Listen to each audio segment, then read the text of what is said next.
Simpsons Index, an online spreadsheet that is also a podcast. This is the podcast.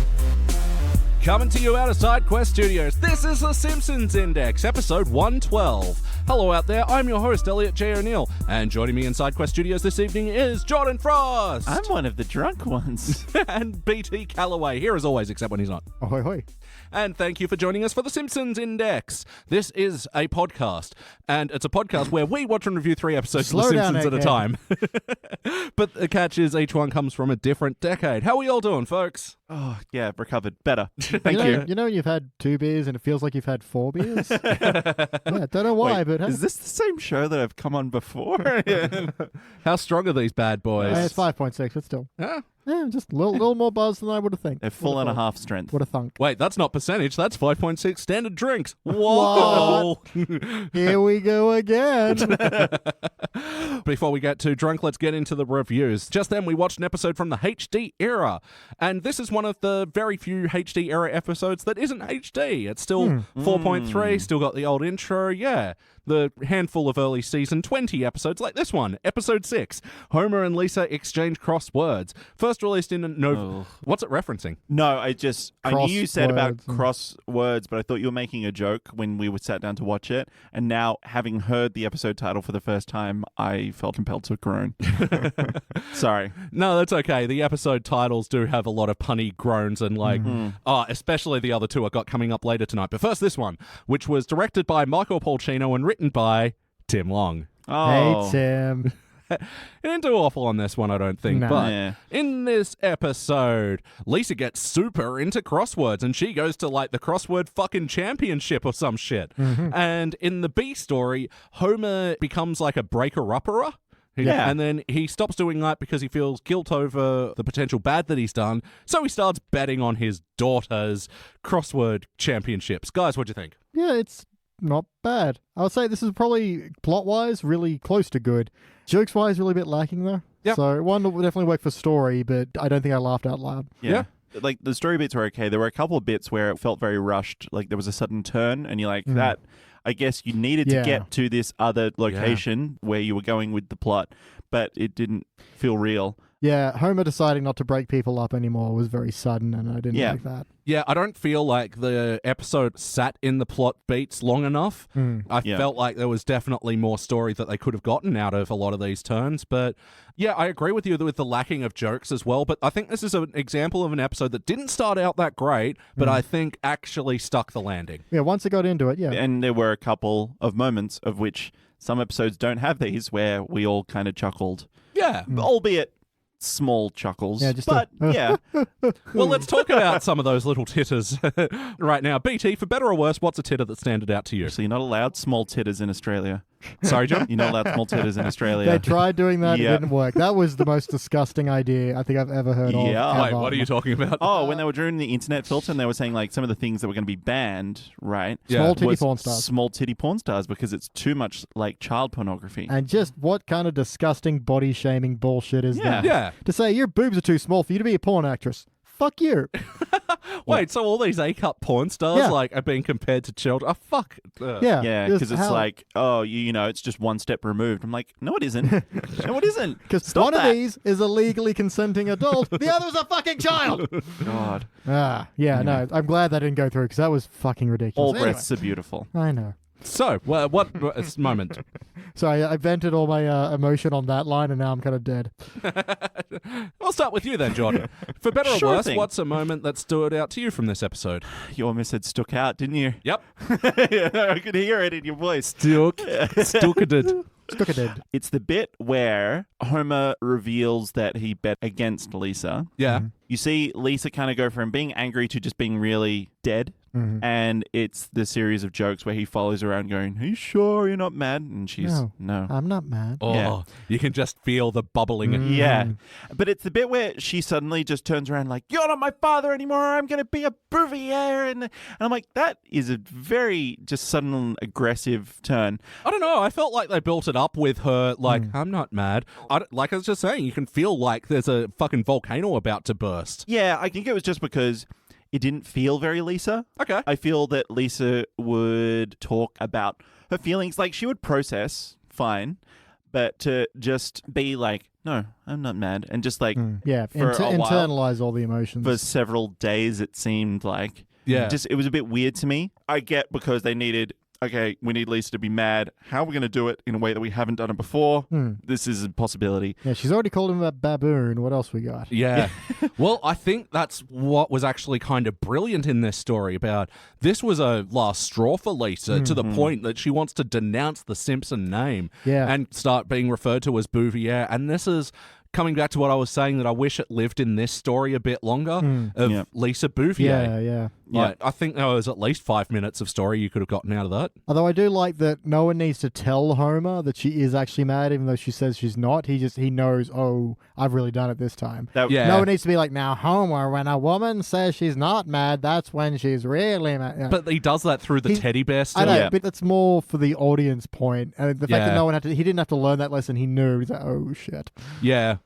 I could have done without the line as well with the teddy bear. Oh, I'm too drunk. Can you take me home? Yeah, that was pointless. Yeah, but how about you, BT? What's a moment from the story that stands out to you, for better or worse? I think for the most part, it was just little bits and pieces that I liked. So I did like during when Homer has the breakup business, he breaks up with one of the former guest characters, I guess is the word. Was it Julio? Oh, yeah. So he gets a call from Grady, who is played by Scott Thompson, who you might know from Kids in the Hall. He also has a lot of B parts in a lot of alternate comedy movies, shows like Reno 911, a lot of the Adult Swim shows. Like he's one of those sort of actors. Yeah. This is the first time we've seen him since season 14 or something. Yeah, a long time ago. When Homer moves in with them. But I do like how he's breaking up with this other guy and he's just dancing but has this kind of sympathetic look on his face. He's like, I'm really sorry. While his body is gleefully dancing. Yeah. He still has a special place in my what? Yeah. Points to the burly guy with the heart tattoo. Like, oh. Yeah, it was nice to see those characters again. Julio has sort of become a bit of a recurring character, but not Grady, but nice to see them again. What do you guys think of like Homer's whole breaking up people storyline? Did that play for you guys? Theorized having that business before. So. It's strange because it requires a bit of like nous and like emotional IQ, which is something that in Simpsons canon, Homer is shown to be really insensitive and just like not understanding emotions. This was like interesting for him. But, you know, it was kind of cute and sweet. Bit of a strange flip for like usual Homer or HD Homer. Jerk-ass Homer. It was interesting that it flowed into the rest of the story. It wasn't like a hard right turn usual thing that we do. Yeah, it wasn't a new Homer job. Whoop, whoop, whoop. Yeah, it was like just a way for him to get some money so that then he could bankroll his betting on his own betting daughter. addiction. Yeah. I guess the only part about this story that didn't play for me was the montage, because up until that point, like all of his breakups, you could consider, were somewhat sensitive, but then the montage were just all jokey and jerky sort of breakups. Yeah, the montage starts with some guy proposing to Miss Hoover at a football game on the big screen, and then Homer just walking in and blowing up his message. It's like, that's not sensitive, but he does appear next to him and pats his arm, so... it's something. And when Snake's getting a tattoo, there's a bit of continuity there when he's like Snake and Gloria forever. Yeah. This is the same one that we see from Hunka Hunka Burns in Love. Mm-hmm. And he tattoos for never on it. And it's like, I would hate that tattoo. Yeah. Me. Yeah. Hey, all your tattoos are hilarious in quality. I should put them up on the social media feed one day. Yes. What you should do is it's like a competition, like, guess which one of these wacky tattoos is Elliot's, and it's just all of them. You gave away the solution now. Yeah, well. Which Elliot tattoo are you today? Reaction like, reaction love. Oh, BuzzFeed list. Which Elliot's tattoo are you based on this quiz about the type of sandwich that you like or something like that? Oh, what do you know? I'm the two birds in a bush. Do you find you don't have a lot of mustard in your house? And I'm going to say the moment from the story that stood out to me was the whole crossword competition, which I think led to some of the better jokes of this episode, and certainly a lot of charming jokes, because like even when I told you guys at dinner what we're going to be doing, it's the episode of The Simpsons where they get into crossword puzzles. It's like, well, scraping the bottom of the barrel, aren't they? Yeah. It made me think, are there actually crossword competitions out there? No, and what sad individuals train Merle Regal and Will Shorts, maybe? It takes a lot of skill. I'm not going mad, but it's the perfect thing for Lisa to get into. And but of course it'd be something that Lisa would be great at. And I really like how she sort of starts seeing it everywhere as well. Yeah, that little driving the bus montage and starts connecting all the billboards and stuff together. Yeah, because I find especially like when you play those word games on a mobile mobile phone or whatever, you do start doing that, and you start like jumbling letters in your mind. And, oh God, when there was that Facebook Messenger game that you guys were playing, and it was like every word, you'd be like, there'd be 20 anagrams of that same word, and I'm like, we just have a conversation without a big anagram city. Stop, top, tops, pots. Yeah, and there were a couple of cute gags as well, like when the family, they're wearing all the shirts that have Lisa's name spelled out, but they're sitting, so it's ordered Ilsa. And, this Swedish-looking woman's like, oh, thanks. And then they swap around and she's like, oh. Yeah, poor Ilsa. That was my note. Play count. How many times before tonight have you seen this episode? Definitely the once. Yeah? I had not. Yeah, this is probably a 10-timer for me. Like, I got a little bit of nostalgia for season 20. It was fast-tracked to DVD, so I watched it a lot, and this is one that I came back to a lot. Anyway, so the wackiness of this episode, what are some cartoony moments that stood out to you? They have their lemonade stand destroyed like in the Untouchables. Building on that, putting $1 in their tip jar attracts the whole town suddenly. Like driving up in cars and in droves. Yeah, that was cute, but like, I wasn't really a fan of the jokes around this. No. Like Cletus and Brandine, we need 15. Better make it 16. Who, what? You're pregnant again. Fuck. Actually, I forgot. Yeah, this was the hard right turn, wasn't it? Yeah. Whoops. I retract what I said earlier. Yeah, that's the right turn of this, and it's pretty wacky that to get her vendor's license, Lisa needs to solve Raphael's crossword puzzle. Yeah. Mm-hmm. Which, if you're doing a crossword and someone like tries to help you with it, no. Shit. Fuck off. That would make me cross. Yeah. I would have words with them. Oh. You need to leave. I'm not going to say anything because you know what you've done. I knew what I was doing. Hang your head in shame, sir. Kind of wacky of the time. Probably not a joke you'd put in today. The, as Homer put it, hardcore gay club. Yep. Yeah. Don't know what that is. But no, the fact that like Homer says, anybody else want to break up with their partners? And like half of them put their hand and then like, okay, everyone rotate one to the right. Yeah. That's like, what are you saying, Simpsons? Answer me that. I don't want the answer. I just want them to think about what they've done. Yeah. Yeah, it didn't sit right with me either. Hey, you get it? Gays are promiscuous. It doesn't even feel like you can say, oh, that was just so 2008, though, because it's like, oh, damn, 2008, you really should have known better. You think about some of the stuff in like that's happened in 2012, and you're like, it's gotten a lot quicker recently. I think even the last 2-3 years have gone way further than like where we were from 2000 to 2010, you know? Times were a bit different back in 2015. Yeah. 2015, oh, seems like so long ago. Think of the list of words you could say in 2010 that are just not okay to say anymore. Nipple? Well, female presenting nipple is right out. Yeah, I can't even get on Instagram anymore. Pretty soon Tumblr's gone. It's gone now. It's Monday. Yeah. It's all gone. We'll have all to get porn. another update of like all the words that the dictionary has dropped, you know. I do like that. Like zounds and hootenanny. Zoons. Zoons. Because it's God's wounds. Oh, is that what that Zoons. means? But Ned does pronounce it as zounds. Yeah. So Okay. that's where you're getting it from. But if you watch, I know your life. but if you watch Othello, what's his name? British redhead guy, playing Iago. He's Kenneth Branagh. That's his name. Oh, yeah. There's a bit where Lawrence Fishburne like has his head in his hands. He's like zoons. It's very good. Is that like old school disappointed? He's I guess it's like Shakespearean. Like for fuck's sake. Swoons! What about the word Nixonian? To be like Richard Nixon, Yeah. So. I guess. There was also mimeograph. Mimeograph, what's that? Skedaddle and hootenanny. A mimeograph, I thought that was a machine, but Yeah. I think probably it wrong. recreates images or something. Also, I'm going to fight for hootenanny and skedaddle. I think they should still be in Bring 'em back. circulation. Mimeograph is a duplicating machine which produces copies from a stencil, now superseded by the photocopier. Oh. There you go. See, I always thought it was because of the way it's spelt, mimeograph. Yeah. It's a sheet. Yeah. Shows you how to do mind moves. Yeah. Another wacky moment was Homer's fantasy sequence with the haunted Ghosts? by the Yeah. relationships that could have been. And the babies that could have been born, and the antiques they could have bought. Get them chairs and babies. I did weirdly like that line. Yeah, that line was pretty good. From Julio, I think the delivery of that was the best part. Yeah. Something I just want to yell at people now. It's a weird scene that doesn't make a lot of sense, but yeah, kind of worth it for get them chairs and babies. Yeah, I think So how about the heart of this episode? Did you guys feel the bumps? I think we were discussing it before that how much more heavily it lands when Lisa's just like, no, I'm not mad. And you're like, oh no. Having that in a new direction is really good. Yeah.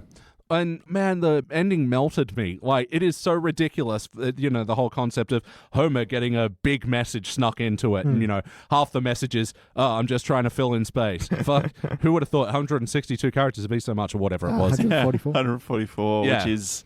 There's 144 clues. Jesus, I never want to do that crossword. Yeah. And you never have to. Yeah. I think my problem with it is the thing that gets her thinking about it is the diagonal dumb dad sad for his bets or whatever. Yep. Like, I feel like that was the wrong way around or something. Like, the amount of mad that she was, that shouldn't have been enough to make her go, hey, Dad, I'm just going to speak to you again. Did you do this? And it almost should have been like he showed up with Will Schwartz or whoever. But I do like they actually set this up for once because she mentions Will Schwartz earlier on and the New York Times crossword puzzle is mentioned earlier on, so it's actually foreshadowed. Yeah. Like, well done, Tim, for a change. Yeah. Well, I'll give you it's also another sudden turn. For her to do something as big and as bold as changing her last name to Bouvier to getting won over by a dumb dad sorry for his bet, yeah, you're right. It isn't enough. Yeah. Yeah, so it had been, did you really think this was going to win me back? And then he's like, no, but I thought this would. That's better. Yeah. Spin the chair around to reveal the guest stars of this episode. Yeah. So, yeah, Mel Regal and Will Schwartz were playing themselves, guys. Oh my God, oh my God, oh my God. I'm fangirling so hard right now. So you guys have no idea who these people are, I'm guessing? Not a clue. I know who they are because they do this thing that I hate. New York Times crossword editor Will Schwartz. Why? No one needs to be introduced by their full title unless they're attending a royal ball. Yeah. Okay? But they are, I think, relatively unknown people. Yeah. And for us in Australia as well, who don't... That just makes me want an announcer at every party who just yells who this person is and what they do. The Simpsons indexes BT Calloway. You know what? Anytime I host a party from now on, you've got to send me what your little title is, should be. And then I will call it out as you enter either like the door. a weird fact or something you're proud of or something you want to talk about. Exactly. Like, been recently listening to a new podcast, Jordan Frost. I like it. It's like gives people like a bouncing off board for talking to you. Has lost 5 individual socks in the last week. I take good care of my socks. I know you do. That is a false and horrible accusation, sir. I will not stand here and listen to this You slanderous do have libel. amazing socks. I'll give you that. Yeah, but I thought they actually played with it in a good way. And it's like, Will Schwartz, crossword editor, the New York Times crossword constructor, Mel Regal. And he's like, yeah, that crossword you're doing, I constructed it. And then Will's like, and I edited it. Yep. Difficult sentence to say. Elliot edited it. Elliot had edited it. We'll get Stephen Fry to say that one. Harry Potter pocketed it. So anyway, Mel Regal and Will Schwartz came to the attention of Simpsons producer James L. Brooks from, there was a 2006 documentary called Wordplay, and it was following them and other crossword constructors around, and also fans of crosswords, like Bill Clinton appears in this documentary. You mean cruciverbalists? Cruciverbalists. That's felt like such a Simpsons, here's your new word of the day. Yeah, I'm down with it. That's Forget fun. hootenanny, put in cruciverbalist. Yeah. Sorry, that would make a good heavy metal band name. Cruciverbalist. We are cruciverbalists. That does sound a lot more brutal than it actually is. Yeah, for real. But yeah, I didn't actually know about this documentary until today doing my research, and I'm like actually keen to check it out because it's half showing how going into a crossword and it's half a crossword tournament as well. Nice. So Have you seen Spellbound? Yeah. Oh, is that the spelling bee one? It's Yeah. Is that good? Yeah. That's really good. It's a similar concept in that they follow like 8 different competitors in this. Yeah. And one of the kids is like, when he spells, he does it with like a robot voice. But it's really good. Similar kind of thing. So yeah, watch them back to back. Dorky Docos. Yeah, exactly. The Dorky Doco playlist. Yep. So what did we think of the performances of Merle and Will? They were fine. Yeah, They're not they- voice actors, but they were fine. They didn't sound like they were acting, so that's always good. What's your litmus test for bad? Was it Steph Curry? No. Any sports Elon star. Musk. was bad as also. Yeah. I think it was like Ronaldo, like the soccer player. Oh, no. Generally, sports stars aren't great. Like Yao Ming was pretty awkward as well. But they were fine for just regular people. Yeah, and they were basically just having regular conversation. Yeah. So they weren't doing anything terribly hard, but that's fine. They did well. They didn't have to actually deliver a joke either, so it wasn't on them to be like funny in delivery. So it was fine. But yeah, I felt they helped drive the heart as well. You know, oh, Lisa, you didn't get all the message. And I got to say, that message melted me when it just finished up. Bouvier or Simpson, whatever, I cherish you. Yeah. I was like, fucking aw. Yeah, very cute. It's kind of weird to go fucking aw, isn't it? Yeah. Oh, fuck you. That's beautiful. Yeah, no, I've done that Fucking before. aw, mate. Fucking aw. So ultimately, guys, did it feel like an episode of The Simpsons? Yeah, sure. Every character's, themselves. Nothing horrific happens. Homer is walking the line of jerk-ass, though. Yeah. And he's maybe a little too competent at breaking up for someone who has not broken up with anyone ever. Well, if he's going to get a free beer out of it, he will he was motivated, throw that's fair. the whole pot at it. Actually, speaking of integrity, look, I mean, in the late teens, Seymour and Skinner were kind of off again, on again sort of thing, but... Pretty sure I meant to say Seymour and Edna in that moment, and I'm pretty surprised that the other two didn't point it out. Anyway, back to the show. Yeah, that's what I was going to ask about. Hadn't they broken up ages ago? Yeah, we'd sort of effectively seen their end in 5 seasons ago, so... Oh, really? Yeah. So I was going to say, there's a bit where Skinner's like, oh, it's not uncommon for the woman to propose to the man. It's like, but you were already engaged. Yeah. They've already been engaged and broken up. Krabappel left him for comic book guy and then left comic book guy for herself, which is good. Edna, dating herself. Oh, sorry. I just remembered a really wacky bit that we forgot to talk about. That's okay. We can talk about it now. Oh, great. Which is Lisa's bike, the seat going up Homer's butthole through his jeans. Yep. He rode that thing all the way to Moe's. And then when he pulls it out, it goes...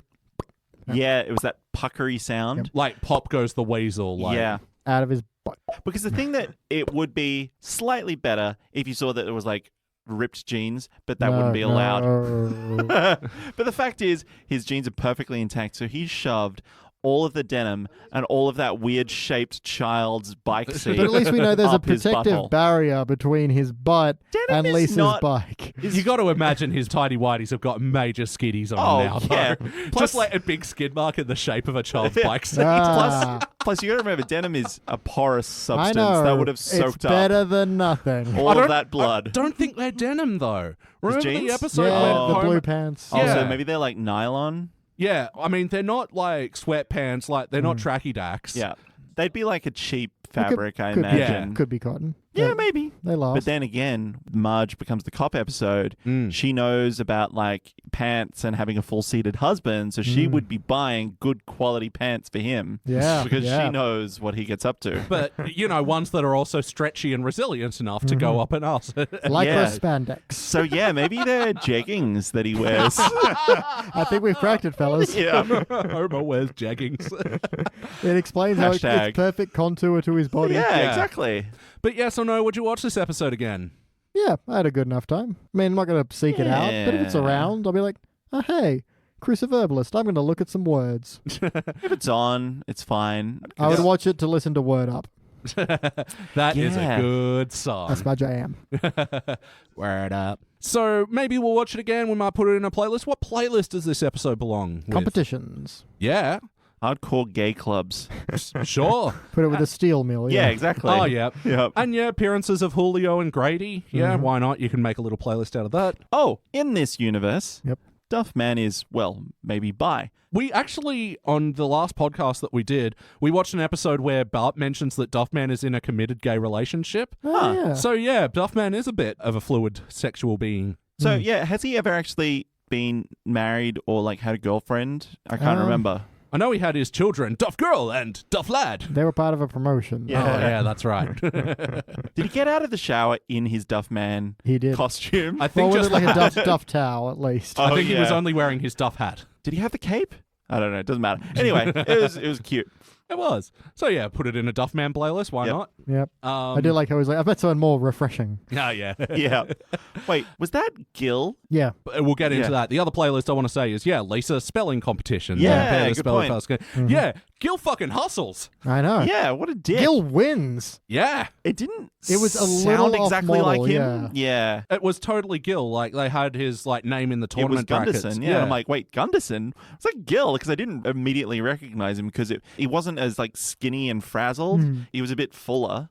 And yeah, he didn't have the Jack Lemmon voice with the vocal tick and vocal tick. Yeah, look, it was a weird sort of almost character break. Like, we're not used to seeing Gil so confident. We're used to seeing him incompetent and desperate and wanting. He destroys. I do like when he's doing the crosswords. Like, all right, I'll just scatter some cues around to get myself started. Yeah, but then he destroys that thing in about 6 seconds. Yeah, man.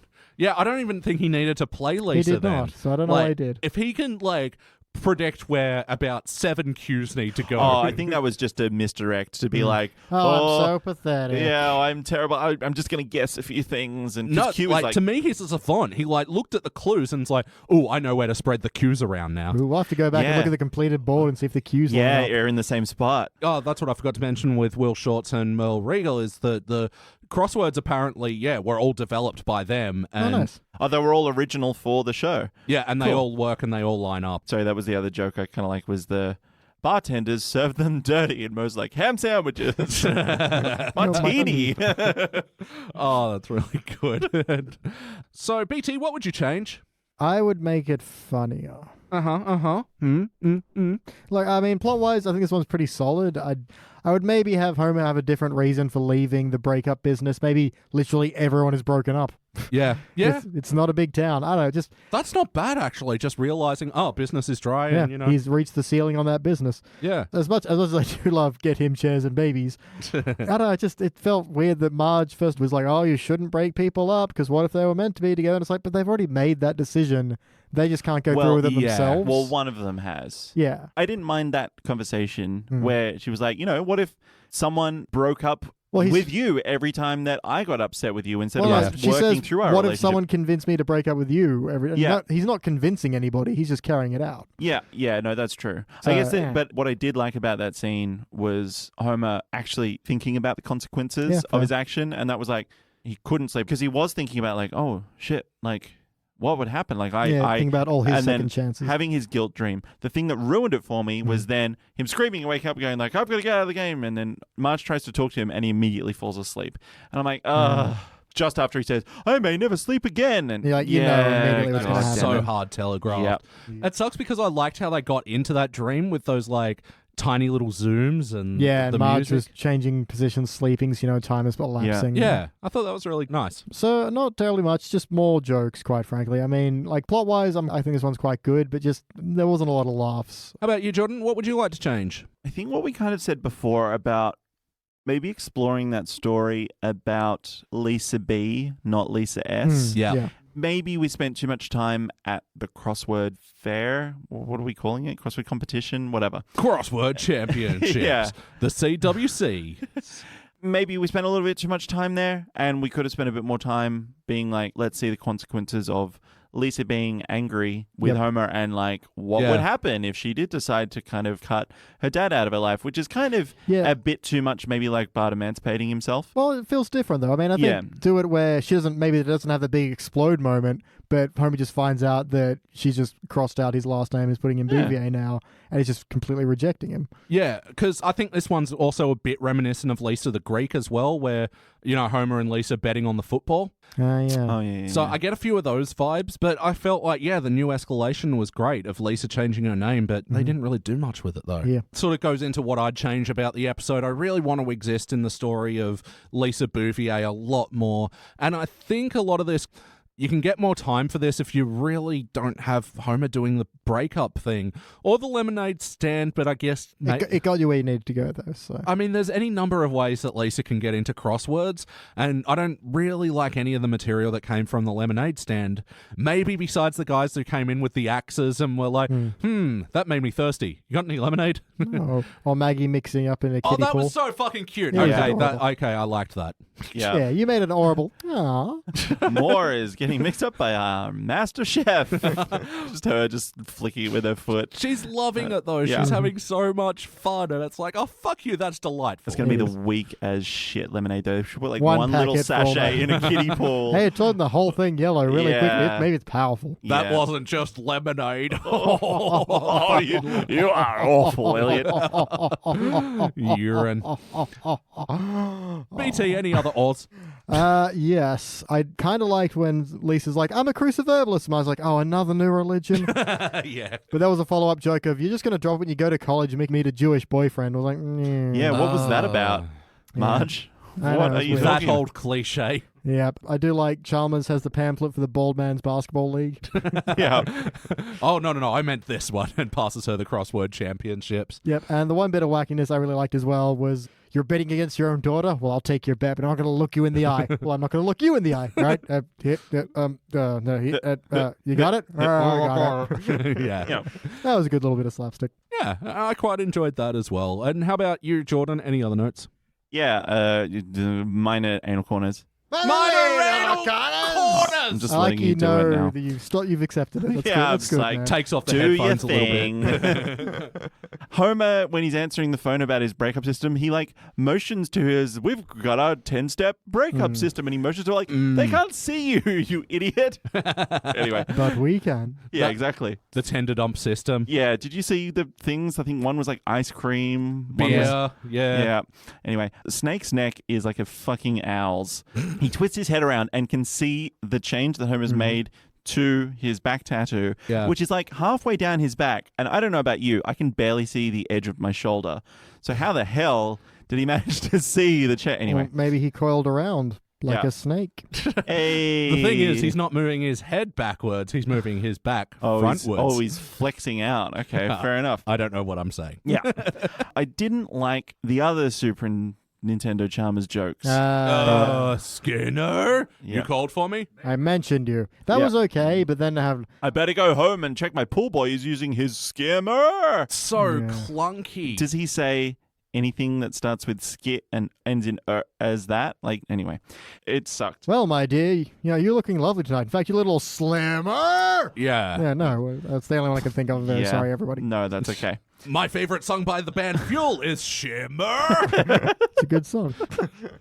I liked the sign outside the crossword comp that was like, today, crossword competition, tomorrow, go outside and play. I didn't see that. Yeah. Very good. The bit I liked as well was when Homer is following Lisa around. Oh, yeah. She's on the jump rope, but like looking really full on. And there's a bit where he's like judging when to go onto the jump rope, and he's like preparing himself That's the time it. and then jumps in. Yeah, I thought that was really cute as well. Yeah. And that was all your notes, sorry? There's other notes that don't make any sense to me anymore, so fuck it. Wait until we get up to my note. Alphabets for. Yeah, Okay. when Bart's feeding Lisa alphabet soup. Oh, yeah. Oh, yeah. In like a training montage. Yeah, oh yeah, that's very good. But she should have been like arranging them and then eating. Whatever. Yeah, Whatever. Yeah, yeah. because one was like AOB, and I'm like, she didn't flick it to say boa. boa or something. Yeah. Yeah, mind you, it could be one of those words like when you are playing those mobile phone words games, you learn a bunch of 3-letter words that don't actually exist. Yeah, exactly. Sim, C-I-M, what the fuck is that? Yeah. Or Miz Yeah. with one S. Oh, the Miz. Yeah. Is that a wrestling reference? Yeah, Wow. that's... Well done. It's time for my final notes. Now it's time, and now it's time for his final notes. Elliot's final notes. Notes. Final notes. I didn't really like the scene with Homer breaking up with Lenny's girlfriend, Doreen. No. The scene itself, and then Mo being like, oh, she sleeps with anyone except me. I give her lots of flowers and stalk her. That was weird. Yeah. Nah, not good, Mo. He hasn't been good for a while. Not at all. But there was a good Mo moment with Apu as well, where he goes, oh, what's a 4-letter word for hero? Hero! Yes, but I meant Lisa. Oh, yeah, and then Mo looks so unimpressed because he, like, folds his arms and is all like... I thought I had the answer. It was Yeah. technically correct. Right. I liked Grandpa calling crosswords alphabet hotels. Yeah, because each letter has its own little room. Yeah, Aw. that's cute. But what do you think of his line, well, shorts, they're two things that I can't change by myself anymore? It's not bad. Wait, you can't change his will, right? Yeah, it's like, oh, wordplay. Oh, that's kind of sad. Well, sad word. You're going to get Kevin Spacey wearing a wig to come and like convince you to sign all your money over to him. Why Spacey? I was thinking of Superman Returns. Who's ever thinking of Superman Returns? Wow. Brandon Routh? Probably. Like, why did I throw my career away for this? Oh, no, sorry. I'm thinking of the guy who's playing Jimmy Olsen in that movie. Who was that? Oh, it was Cyclops, and then he ditched out. James Marsden? Yeah, ditched out of X-Men 3 to play Jimmy Olsen of all fucking people. Wow. Yeah, but then he got to marry Tina Fey, so... That's pretty good. Yeah. Brandon Routh, now he's on Legends of Tomorrow, one of the CW, like, a soap opera superhero shows. Hey, and he plays, like, the Atom, which is, like, budget Iron Man. Oh, right, okay. Oh, but with, like, a little bit of budget Ant-Man mixed in. He wasn't in The Man from U.N.C.L.E., was he? No, that was Henry Cavill, wasn't it? Yeah, I believe that was him. Okay. Or the Spanish version, the hombre from Tio.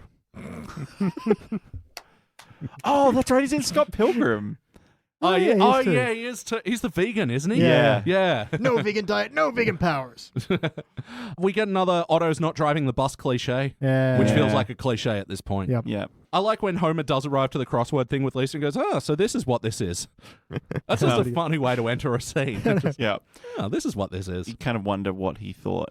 But they did another one of these things of like Simpsons deconstructing idioms where Lisa's like, there's no holds barred. And he's like, none? Yeah, that was dumb. There's some holds that are being barred. No, none. Yeah. Lisa explaining her sabotage. Was this a bit too on the nose for you guys? A bit too much. Wait, which... She's like, I always self-sabotage, right? When I'm about to get... She does it too many times. Like, the once in passing is enough, but she kind of stops and says it again. Yeah, I don't know if that was meant to be a joke or them thinking, okay, we need the audience to make sure they get it. No, they get why Homer changes his bed, yeah. Yeah.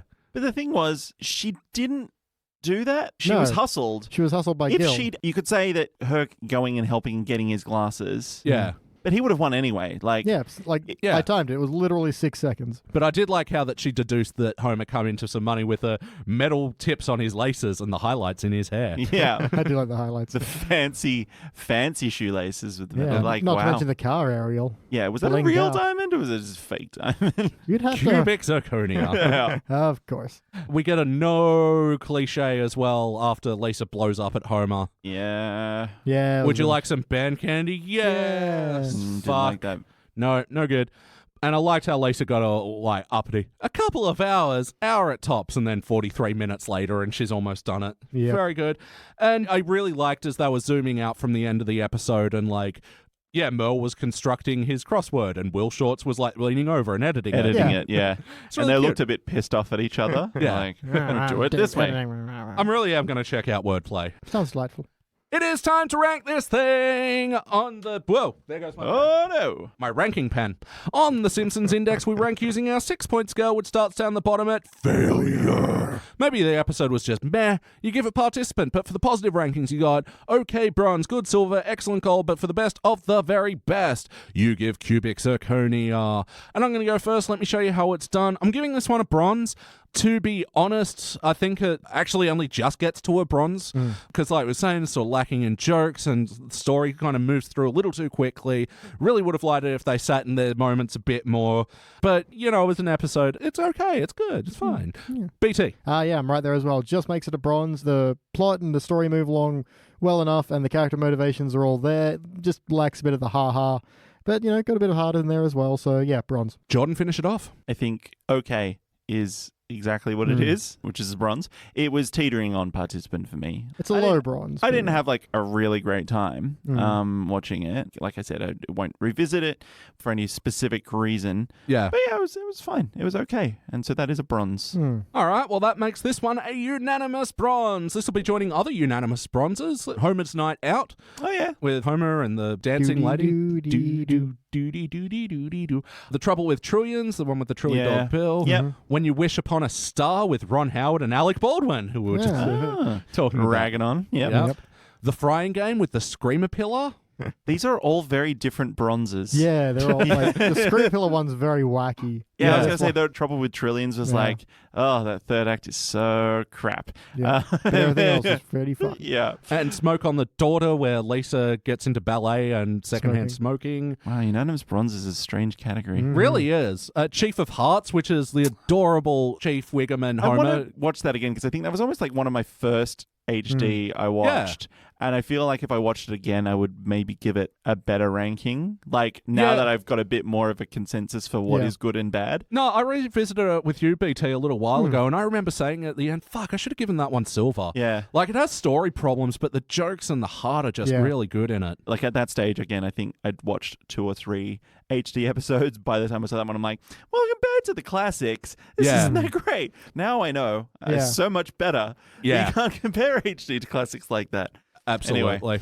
All right, guys. Well, that does it for the HD era this evening. Now let's go to the teens era, where we are going to watch the episode where this has got a very special guest star. This guest star has the record of having the biggest cock of any Simpsons guest star ever. So we are going William to Dafoe. No, it's Liam Neeson. Oh, right. How big is it? Ron Jeremy or something, yeah. It's so big, it's almost as big as the title of this episode, which is The Father, the Son, and the Holy Guest Star. We'll be back soon.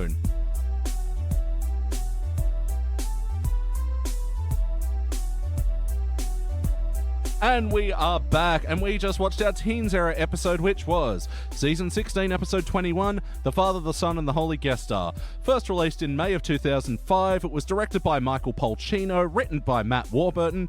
In this episode, Bart Simpson gets wrongly expelled from Springfield Elementary.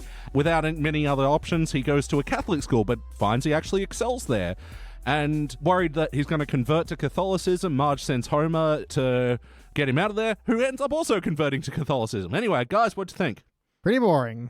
Yeah. Pretty boring. There's some good jokes, but the story is pretty off. Well, it's just boring and When I was just doing a recap then, I took everything in my power to plow along and not point out fucking Willie gets no comeuppance. Willie gets no comeuppance. Bart's expulsion does not get resolved. Yeah. He's still expelled. Yep. So yeah, it's a drop story beat, and the story kind of plods along, and then in the end they try to wrap it all up with this tolerance thing. I don't think felt like the point. No, I'm just going to say it's one that at no point felt like it had any stake to me. Yeah. It's like a vegan buffet, no steak. Hey. So let's go on with the questionnaire. BT, for better or worse, what's a moment from this episode that stands out to you? There's going to be a struggle. I've actually got a lot of notes for this one. Yeah, I do too, actually. I really don't. I was like, okay, this is time and it's passing. There's a bit where they're having dinner and they've actually animated these mashed potato with like gravy volcanoes. It looks delicious. It was really good. I'm hungry now. That is a smart idea. Yeah, super good. Because like you could get like the fresh mashed potato from outside, like dip it in your little gravy well. I know, I was watching them like, first of all, someone animated this while hungry. Yeah. And second of all, now I'm hungry. For mashed potatoes. Oh yeah, and I think we did this maths once. Homer says he masturbated 8 billion times. Yup. Now, it's hard to decipher exactly how old Homer Simpson is, but let's assume... Let's say he's 40. Yeah, let's say he's 40, because somewhere between 38 and 42, so 8 billion. And let's, take off, let's say 10 years for puberty. That's being very generous. Yep. That's still a lot of numbers. That's still over 730,000 times a day. A day? Yeah. Wow. 8 billion is a big number. So how about you, Jordan? For better or worse, what's a moment from this episode that stands out to you? It was the pointing out the uncomfortableness of some of the jokes. The one that springs to mind is, like, oh, it'd be the worst priest in the world. Oh, not as bad as, well, Those ones. And then they have the uncomfortable silence, and then the Homer coughs. Yeah. Like, Simpsons do a lot of deep dives into religion and, parodies of religion and that. And this one just was a shallow dive. It felt like whiteboard writing again. Yeah. They wrote down all the things they could think about Catholics. Yeah, there was like, okay, Catholics, boys, let's go. What do we got? Nuns with rulers. Okay, nuns with rulers. What else? Yeah. Irish people fighting, yes. Yeah, I was about to say, there was a couple of other like jokes where it's like, you really want to go here? And it was like, you're just like your mother. Can't take a punch. Yeah. Although I did like the follow-up where the St. Peter appeared before he's like, John, you wanker, get yourself together or sod off. Yeah, he's like, repent your sins or sod off. Yeah, that was pretty good. The other one I didn't like was, Mom, this is a Catholic church. Chicks don't have any authority here. Yeah. Which, again, probably for the time, maybe it would have been funny. I don't know. Like, there are ways to do these jokes that, point out the problems with Catholicism and, their problem with sexism and definitely pedophilia, but I don't think they did a very clever job of it. They just sort of said they were things. Yeah. Like, I wouldn't be the worst priest. That's not a great joke. No. So I'm going to say the moment that stood out to me was another bad part, which was Marge's vision of other religions' heaven. Yeah, did not like that at all. And her various views of Catholic heaven were just ethnic stereotypes. Yeah, I think it was meant to be the main countries from which are associated with Catholicism. Yeah. So Spain, Italy. I think it was supposed to be Mexico, wasn't it? Yeah. Mexico. Yeah, and I don't know, it just didn't fly with me because they weren't jokes on Catholicism. They just seemed jokes on ethnicity. And then everyone breaking out in fucking Riverdance. Was that still popular when this episode came out? No, that was never popular. What happened to Michael Flatley? What's he doing nowadays, I think wonder? He's just one of those dudes like Andre Rieu that just makes fucking bank and constantly tours. Yeah, but you just never hear about it. Yeah, because we're not the demographic of 60-year-old women. I remember his legs were insured for like millions each. Yeah. Oh, that sounds right. You know, in a world where J-Lo insures her ass and... Oh, I ensure her ass is looking good too. Oh. That's like not a very sophisticated joke. I'd say that was a very J-Lowbrow humor. No, that's an anal corner. That's a spicy anal corner. What? What am I doing here? Why must I always be the butt of the joke? Nah, it's not. Fuck it. Nah. Play count. How many times before tonight have you seen this episode? I have never seen this episode before. Oh. Neither. I've seen it probably 3-ish, 4 times maybe. How about some of the wacky moments of this episode? What are some cartoony things that stood out to you guys? I mean, Willie baked a horde of rats into a pie. Oh, yeah. I guess unless he like baked the pie first, then like cut along the seam and then like put the rats in afterwards. Well, he seems to have a degree of command over them because he's talking to them later and they're... You know. Oh, yeah. Yeah, there's a pretty bad joke where it's like, Millhouse, don't open your mouth. What? And all the rats jump in. It's like, No. And it wasn't even worth it for the callback when Bart, like, jaw agape from getting expelled and a rat jumps. I was just like, it didn't make it funny for the callback either. Yeah, why are the rats jumping into your mouth? Like, why? Yeah. Why did Bart know that was going to happen? Is this a thing? Who knows? I don't know. New Yorkers, like, is that why they don't open their mouth so wide? Because a fucking pizza rat will jump in their face? Well, that's why they say there's that legend/myth. That's why Australians kind of talk like we don't really move our mouth much when we talk because you don't want to let the flies into your mouth. Oh, that's a good point. But it's not. I mean, it's, I quite disliked Homer's bingo. That's my favorite game. But I never know what to yell out. You say bingo. But it's my favorite game, but I never know what to yell out. Why don't you just say, hey, I won. Bingo.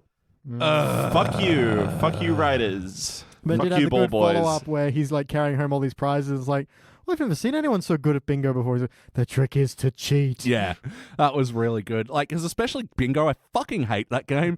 Not even a game. No, it's is not there a game. any skill involved in bingo? No, there's a great Simpsons sign gag actually where Agnes is like, quiet, I've got to read my bingo trick guide. And it just says on the front cover, it's all luck. Yeah, any other cartoony moments? The paintball section at the end. Yeah, it was almost okay, but then the priest and Homer show up and they've got paintball guns for no reason. It's like, yeah, they didn't start out in the paintball arena, so they brought their own paintball guns, not knowing that it would tie in with something that happened earlier. Also, Homer is like in a sidecar of a motorbike wearing a very kind of Nazi-esque helmet. World War One German helmet. Okay. Very different. But why was he wearing that? I don't know. Well, this comes into another why was there... why anything? Yeah. When Bart draws the picture of Joan burning at the stake, and there's a fucking, a Nazi airship with the swastikas on it dropping... Luftwaffe, as we learned from last episode. Oh, that was the word of the day. Rainier Wolfcastle's middle name. Yeah, sure. But it drops bombs, also with swastikas, on Joan of Arc. Why? No clue. That's just so weird, man. Like, I think they're just trying to be edgy. Yeah, Matt Warburton, writer of this episode, noted edgelord. Yeah. Oh, another wacky thing. The weird montage where Homer and Bart are like being good Catholics. And there's a bit with right the Tommy in the gun. middle. Yeah, they're being gangsters for some reason. Yeah. And it doesn't Irish gangsters? It doesn't look like a clip from a movie or anything. Like it just looks generic gangster. So I if this was a reference, I didn't grab it. I wondered if it was like a Road to Perdition thing. Maybe. Nothing to do with anything. And then it's like they're on a big stack of pancakes with bingo and like how great is being Catholic, but I just did not understand that Tommy Gum. Nope. No, neither did I. But yeah, I will admit there's something I like about the story turn of Homer being converted to a religion just because of pancake dinner. I think that's not bad to me. Another wacky joke I really didn't like was Grandpa's pacemaker. Nope. Yeah. No, that's just more jerk-ass Homer and fucking... But that started off okay because it didn't go, we'll get the batteries from Grandpa's pacemaker, and then he didn't immediately have a heart attack. Yeah. But then it just dragged on and was like, oh, we'll just get your batteries out of the smoke detector. What if we have a fire? The smoke will wake us. But then, yeah, Grandpa getting the thing out, and then he sets off the smoke alarm because his pacemaker's out, and then Homer's like, duh, classic Grandpa. Fuck is this? You know what the worst part about that is? There's like a half a second pause before he starts laughing, but the camera's on him, and it takes him a little while to start laughing. I'm like, what? Be cleaner with your editing. Yeah, not great. Yeah, this was a very wacky... Have you got another wacky moment? Yeah, another one. He shoots... Was it Rod or Todd? It was Todd. Okay. Shoots Todd and then goes over and like shoots him point blank. Yeah. And goes, die. Yeah, like really violently. Have you guys done paintball before? I've been shot by numerous paintballs. I've never been paintballing. Okay. We went... Oh, really? You haven't? Well, my brother was like filming the like national tournament or whatever, and I was helping him out. And so I'm standing at the end of one of the fields, like filming the start, and they blow the whistle, and then they go, it's like, crap. It's like that scene, what's that movie where they're looking at 300 and all the arrows coming. It was literally like that. It was like, well, shit. But yeah, that wasn't point blank. Yeah. I saw the welts on the guy's backs, and like those clearly hurt. Because this is the thing, I've only ever been once, and really the only rule was you cannot shoot someone from less than 5 meters away, essentially. And if you do, what they would do is like stop the game, and like whoever did it would have to go up like against a wall, and they'd get like 6 people to do like a firing range. No. Like death by firing squad. And you all got like 1 bullet, but you would be like, okay, now never do that again. Here's why. Yeah. But they hurt, like especially coming straight out of the barrel. That was like, oh God, Bart, you're a real mess. Yeah. Like, I reckon anyone who does, like, paintball regularly has got to have some masochistic tendencies because, like, it is fun, you know, being able to basically play a first-person shooter in real life and not have the consequences, you know? But there are still consequences, and they are welty little fucking hurt balls. So, there's a lot of wacky moments to go over in this episode, but let's talk about some of the heart moments. Did you guys feel bumps? No. Neither. Nope. So ultimately, did this feel like an episode? No, seriously, like, is there any heart to... there's meant to be a sense of freedom to choose your own religion or whatever, but it's delivered just completely in exposition by Lisa, and I feel like we didn't even get that resolution in the end. And Bart is so out of character here. He gets wooed in by some violent comic books. That seems on point for me, though. Yeah, I mean, no, wooed in, but then he, like, gives a shit past the point of interest. He's like, oh, no, I'm actually in for the long haul. And gets it's into the rosaries. Yeah, another part of the montage where he's like doing the rosaries. And it's like, but why? You don't even believe in prayer. You just wanted some violent comic books. Yeah. Yeah, and the whole scene with, like, Lisa, like, I'm actually on your side, Dad. You should be able to choose. That felt very good, but then her whole thing, I'm a Buddhist and I believe blah, blah, blah. And then the priest going, oh, well, I guess it's fun to have imaginary friends. It's like, fuck you, mister, I speak to Jesus. Yeah. The scene didn't even point out the hypocrisy there. Yeah. I felt like that was a missed opportunity. I think Lisa did go, I refuse to reply to that or something, which is like her trying to be more in control. I was about to say, we were talking about like Homer being wooed by pancakes, but we've seen him join a cult because they start doing no leader. Yeah. So I can't fishing. I mean, leader. Yeah. I can't really fault that with that being in canon. Oh yeah, we know when Homer gets into something, he gets into it 100%. Yeah, it was a strange, and like, what was the point? What was the end goal? Like, it was about kind of conflict and Marge going, oh, but we're not going to have the same afterlife. Actually, side note, I did like that concept of like, all religions are right, but if you have a different one, you're going to spend time not with people who are a different religion. I'm like, okay. Yeah, it wasn't fine. trying to say, oh, but they're wrong. It was just trying to say, everyone's right, but you'll get into a different heaven. So you'll it was be at on a least an different interesting cloud. conflict. Yeah. And I feel like there was like a nice message with Bart going, you know, forget about the little stupid differences and just pay attention to the big stupid similarities. Yeah. That was nice, but I feel like also the 1,000 years later ending undercut that. Yeah, absolutely. Where it's, the Church of Bart versus the followers of Bartman. Yeah. They felt the need that they were on opposing sides of a war, and they felt the need to like have to say each other's ideologies. Yeah, before the like, war began. We believe this. Like, yeah, We know that. That's why we're fighting you. Dingus. Yeah, that's such a good point. But yeah, and I sort of get what they were going for is that, anyone who had a good idea, will end up causing rifts later on down the track. But it also dragged. It's like, oh, and then he was betrayed by the Millhouse and fucking end this episode already. Yeah. So ultimately, though, guys, did it feel like an episode of The Simpsons? Nah. Kind of. Well, none of the jokes or the pacing felt Simpsons-esque. I wrote very few notes on this one. They're very spaced out. I just didn't feel like writing anything. I was just like, it's stuff. There was a lot of also random humor in this one, too. It's a strange one. And even Marge, I feel like she cares too much about this. Yeah. Well, I kind of believe that from her in that, she has always been pretty focused on kind of keeping her family together. Yeah, that's true. And wanting to, be a stable family unit despite all of the shenanigans. Yeah, kind of a very much together no matter what kind of deal. Yeah. So I can buy that from her. But yeah, what we said before about the sudden flip from Bart and to a lesser extent Homer is yeah, but why? What's in it for them, really, apart from some pancakes? When you start to to think about the amount of work versus the amount of pancakes, Homer's going to give up. And same with Bart. It was once a month. Yeah. Yeah. Yeah, and he has to take communion. That's but yeah, you do raise a good point with Bart. All that other extra work shouldn't be still appealing to him. Mm-hmm. Should be, I'm only here for the gory shit. Yeah, and were we to imply that because he got some cartoons... We infer, they imply. Sorry. That's what I mean. Are we to infer from the information that we're given? Yep. Thank you. Sorry. No, that's good. That's good. It's good stuff. I'm not being sarcastic. I know it sounds like I'm being sarcastic, but I'm not being sarcastic. That's just the sound of your voice. That's just how I sound. I sound really just smug. I've got my point now. What are we inferring? Oh, yeah, that's right. That Bart, because he got a comic, that he now behaves perfectly in class. Yeah. He's going to do it for Father Sean. What was it? Was it Sean? Yeah, Father Sean. Okay. That he's not going to get in trouble with the nun anymore. He's not going to fuck around in class and be a pain and get swacked with rulers and shit. Yeah. Yeah. It all worked just for some comics and one guy who reached out to him. And he's going to change his life for that. But he's still not behaving in class right after. He's reading comics in class. I think there's something to mind where he's they're trying to get him to do Catholic stuff, but he wants to keep reading these comics or something. But also, why not tie in the fact that Bart was wrongfully expelled into this story? Yeah. I really thought that was going to be a bigger piece of this. They made such a point of it at the start. Yeah.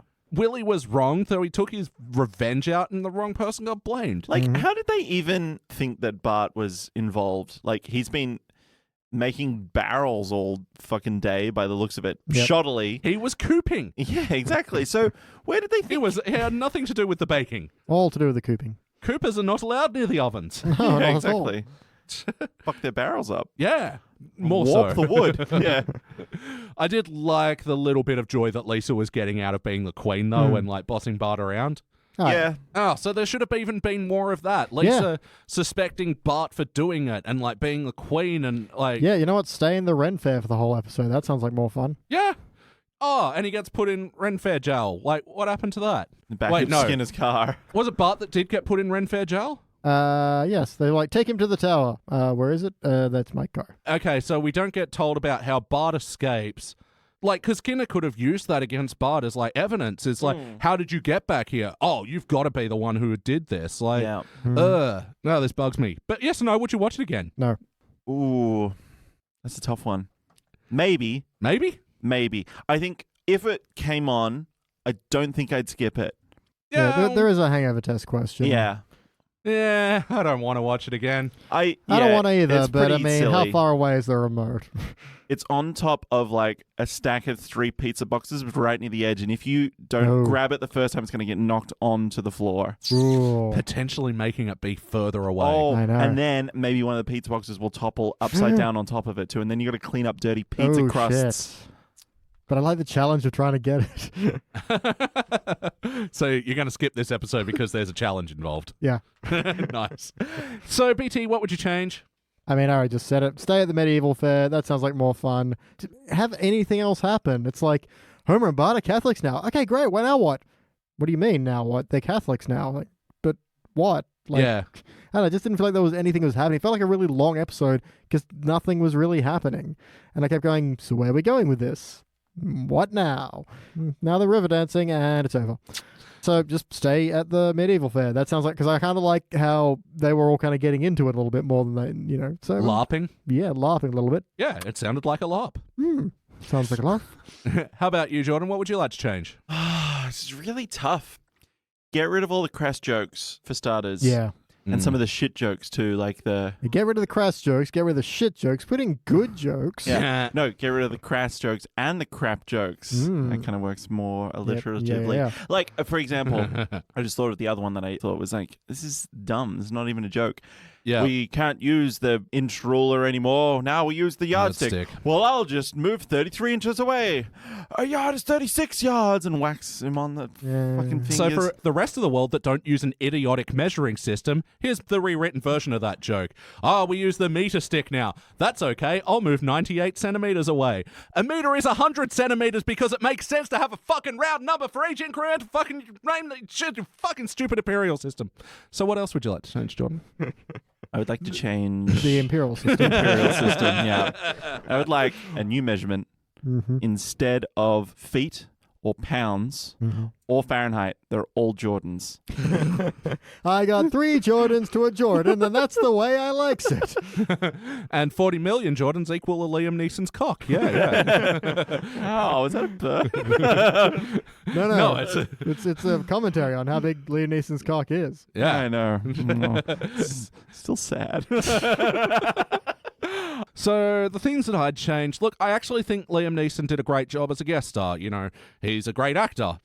I don't think they used him enough, to be quite honest. It just sort of turned into the Homer show, which is unfortunate because I think there's also Bart at a new Catholic school where maybe it's through clunky means that he's starting to do well there. I think there's a good story to have, and his trendy, cool, young Pope Jude Law sort of facade, I'd like to see that dropped and him have, not great intentions, not with Bart. Oh boy. I don't know, some sort of nefarious thing, I don't know, he's trying to just gouge him for money or something, or... Trying to shut down the local Planned Parenthood. No, he's trying to find a way to use that school to get revenge on his old school. Sure, that was a Protestant church. Or maybe he hates Lovejoy and there's bad blood with the... I don't know. Something else. Because we are essentially doing what the fuck is the cult? The leaders? Movementarians. The Movementarians. Yeah, because we are essentially doing that story again with Marge banding up with Flanders and Lovejoy to get, Homer and Bart back. It's the same fucking thing. Yep. So, yeah, find a different place. Hover bikes, for example. Yes. BT, any other notes? Yes, and they're both positive, surprisingly. So I do like when they're trying to find a new school for Bart. It's like, what about this? Mom, it's a school for the blind. Think of the leg up you'll have. That was pretty good. And there's also, out of the statue of whatever saint the school was named after, it goes, he suffered for your sins. Now it's your turn. St. Jerome, I think it was. Yeah, it was good. Very good. How about you, Jordan? Any other notes? I got a couple of anal corners. There's a couple of anal corners! Coopers made barrels, but they didn't brew the beer or spirits that went into them. You fucking moron, Lisa. You stupid 8-year-old. Okay, they say, this Friday we're going to have the Renaissance Fair. Equals immediately, apparently. At the end of this week, you'll have the... But it's like, At the end of this sentence, you're going to... Sorry. Lisa's already in costume and has, followers. And they've got the full, choreography panned out about... Yeah. But we talked about it a bit before. After he gets the comic, he talks out loud really excitedly in class. Yes. And doesn't get whipped with a ruler. No. Sorry, yardstick. He talks about, how this is way better than, learning or whatever. And it's like... The nun is right in front of you, dude. Who just fucking whacked your hands. Yeah. He's all just like, wow, this is so much better than whatever bullshit that nun's fucking talking about. Yeah. The last anal corner I had was... last anal corner! Yeah, we kind of already said it. How did they know that they were doing paintball at this festival? Yes. Why did that? Fine, they have their own stuff. Maybe Sean is really into paintball. Whatever. He's got a motorbike to go with it too, apparently. But why bring it? Yeah. Why have it with you? It's like, well, we're going to have to go make sure your son doesn't convert. Get my paintball gear. Yep. Weird. Okay, just regular notes now. Regular notes? Oh, wait, we don't do that. Never mind. Well, Willie kind of says, what call girl will have me now? And I'm like, anyone that you pay? Because that's kind of their deal. The deal, yeah. Who was the general or the higher up in the army at the time? Because Homer is talking about like, and if you get expelled from this school, you're going to go straight into the army, and who knows where they'll send you. Who was the commander-in-chief? With Commander Cuckoo Bananas in charge. Yeah, exactly. So, yeah, they're referring to George W. Bush in this moment. Right, okay. And this moment sticks out to me because there is an audio commentary, not for this episode, but for another one where they talk about how during the teens era and all the shit that was going on with George W. Bush, they didn't actually make fun of him or reference him by name that much because their perspective was it was just too much of a bummer. It'd be, I get it, because it's like mentioning Trump's name now. It's just like, you hate having to fucking reference him because you know he is fueled by the fact that he's referenced so fucking much. Yeah, you talking about him fuels his power. So just don't look. Just don't look. Also, the immediate thought is, oh, what has he done now? Yeah. What have I missed? But with George W. Bush, like, back in the day, it fucking bummed me out that the Simpsons, like, didn't go harder on him and didn't point it out because they fucking went hard on Clinton and they're like... I think Clinton was just funnier. But he's one of our own. Yeah. Ripe for parody. Ripe. But they'd also rag on all the old Republicans as well. Reagan and fucking Bush Part 1. And Good point. Well, maybe because Clinton, you're all just talking about a blowjob in an office, whereas Bush, you were talking about a war. Yeah. I suppose, and the perjury that he committed. Oh, yeah. Well, you know. Yeah. It's just a slap on the wrist these days. Yeah, exactly. But if nothing else, calling George W. Bush Commander Cuckoo Bananas, I'm like, yeah, that's okay. That's a very apt nickname for the Commander-in-Chimp. I liked the... Why do you want to go to Catholic church? All the sitting and the standing and the kneeling. It's like Simon Says without a winner. I missed that. That's a good line. That's pretty good. What the fuck did Homer do? Because he said, like his confessions, I'm sure, Elliot, that's one of your notes. But the start of his confessions is, no matter how many people lost their pensions... So what the fuck did he do? I feel like there may have been a big scandal at the time that we're not clued into. But also, it's implied massive jerk-ass Homer that, multiple people lost their pensions. What the fuck did you do, Homer? When he cheats and transubstantiation, he's got written on his other arm is God equals good and devil equals evil. That was pretty good. But I welcome to the jungle, Joshua. Jesus. Yeah, come on, please. I like that their religion is Western Reformed Presbylutheran. And I like that Lovejoy's van was the Mystery Machine. Yeah, that was good. Oh, like the Mystery Machine. Yeah, that was even done up to look like the Mystery Machine. Zoinks. I had another... Zounds. Zoons. Zoon. Oh, Zoons, Flanders. Swoons. I had another note just at the very top of the episode that just says, made from potatoes. Oh, the French fries. You'll eat the same French fries that the teachers eat. You mean the ones made from potatoes? The very same. Yeah. I actually got a good cooking tip the other day when you're making French fries out of potatoes? Yes. It's the perfect ingredient. Okay. No, when you do make French fries out of potatoes, you cook them a bit and then you freeze them. And then you cook them again because the freezer process crystallizes the starch and makes them a bit more fluffier on the inside. Nice. I think that's what Maccas do with their fry. They double fry. Yeah. I never knew this, but I've been really getting into binging with Bobbish lately. Nice. It's a very, very good cooking show. Yeah. All right, it's time for my final notes. Before we get into that, can someone just double check my maths here? So 8 billion is an 8 with 9 zeros, correct? Yes. Okay, divided by Homer's age of 30. Not Homer's masturbatable time of 30. Yeah, masturbatable time. My apologies. Wait, did you guys start at 10? No, that is but being incredibly generous. It's a rough estimate. All right, cool. It would probably be less, but yeah. Okay, so divided by 30, divided by 365. Yeah. I'm still right here. It's 730,000 or whatever, right? 730,593. Divide that by 24. Yeah. He would have to masturbate 30,000 times an hour. Wow. Wait. Over 30,000 Wait, divided by 16, because you've got to sleep for about 8 of them. He can't sleep. He doesn't have time. Oh, right. He's too busy masturbating. Yeah, 30,441.4 times an hour. That's more than once a second. He would have to masturbate 507 times a minute. Yeah. God. Just the oscillation. 8 times a second. He's a hummingbird of jacking it. He's just got to constantly replenish his fluid. But his arm's just a blur. I don't think you have a crotch left after after 3 minutes. Your penis is just worn away. You're just liquid from the waist down. Man, what's left for Marge? Fuck, he must be a machine. Or a god. Yes. I must say, I really liked that joke as well. Like Homer, I enjoyed that turn of Homer getting into confession and like just immediately like launching an, okay, let me repent. And I wiped a booger on your shirt. I coveted the wife in Jaws too. Yep, good one. Yeah, sneaking in. I masturbated 8 billion times and I've got no plans on stopping now. Yeah. Like, and then I did again, he would literally have to be doing it right then. He's literally like, I'm masturbating right now. And I've masturbated 40,000 times since we started speaking. And then doesn't he come out and goes like, in your face, God, or something like that? Yeah. Oh. So, like, that Homer thinks he's got a free ticket in the afterlife just for confessing all of his horribleness. All right, it's time for my final notes. There's a couple of very on-the-nose Bart catchphrase moments, like when Krabappel hands him the book and he goes, "Ay, caramba." Or right at the end when the two armies like, "Ay, caramba, eat my shorts. Cowabunga." Oh, and we forgot about Krabappel also Nelson catchphrasing as well. Yeah, going ha-ha to Nelson. Yeah.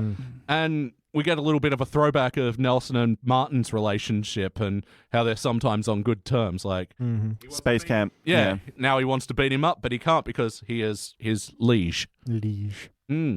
And the other on-the-nose Bart catchphrase moment was when he was like, "I could convert to Judaism." And he sings Harvey Nagiri, don't have a cowman, don't have... Yeah. Boo. Either I did kind of like the bit of like Ned pulling out the chloroform and Lovejoy like shaking his head going, "No, don't do it." Yeah. Also, Bart getting expelled, this felt like very reminiscent of Whacking Day. So we have this weird hybrid episode that's Whacking Day by way of the movementarians that doesn't do anything good with either of them. Dentist Comics, that was a visual joke I did like. Placula. Yeah. Was Good it dentist Dr. punch. Shapiro Count versus... Placula. Yeah, Count Placula. Don't forget titles, man. And and it was Fluoride Stein's Monster. Yes. Hey, you got Made it there. work. Yeah, nice one. I like Marge's little suspicion. Looks like you accepted someone as your personal something. Yeah. That was pretty funny. We get another no cliche with Marge. Oh, wow, 2 for 2. Yeah, and the bit with Lovejoy and the waitress, it's got the Ira Dream, it's decaf, and then he turns all gossipy about her. Oh, that was pointless. That's a Helen Lovejoy move. What the fuck is this there for? Okay, my last note, and this is fucking something that I despise about Simpsons recent episodes, is they had Pious Riot, and they have their version of Come Feel the Noise, which was... Come feel the Lord, get your eternal reward or something, you'll get saved, saved, saved.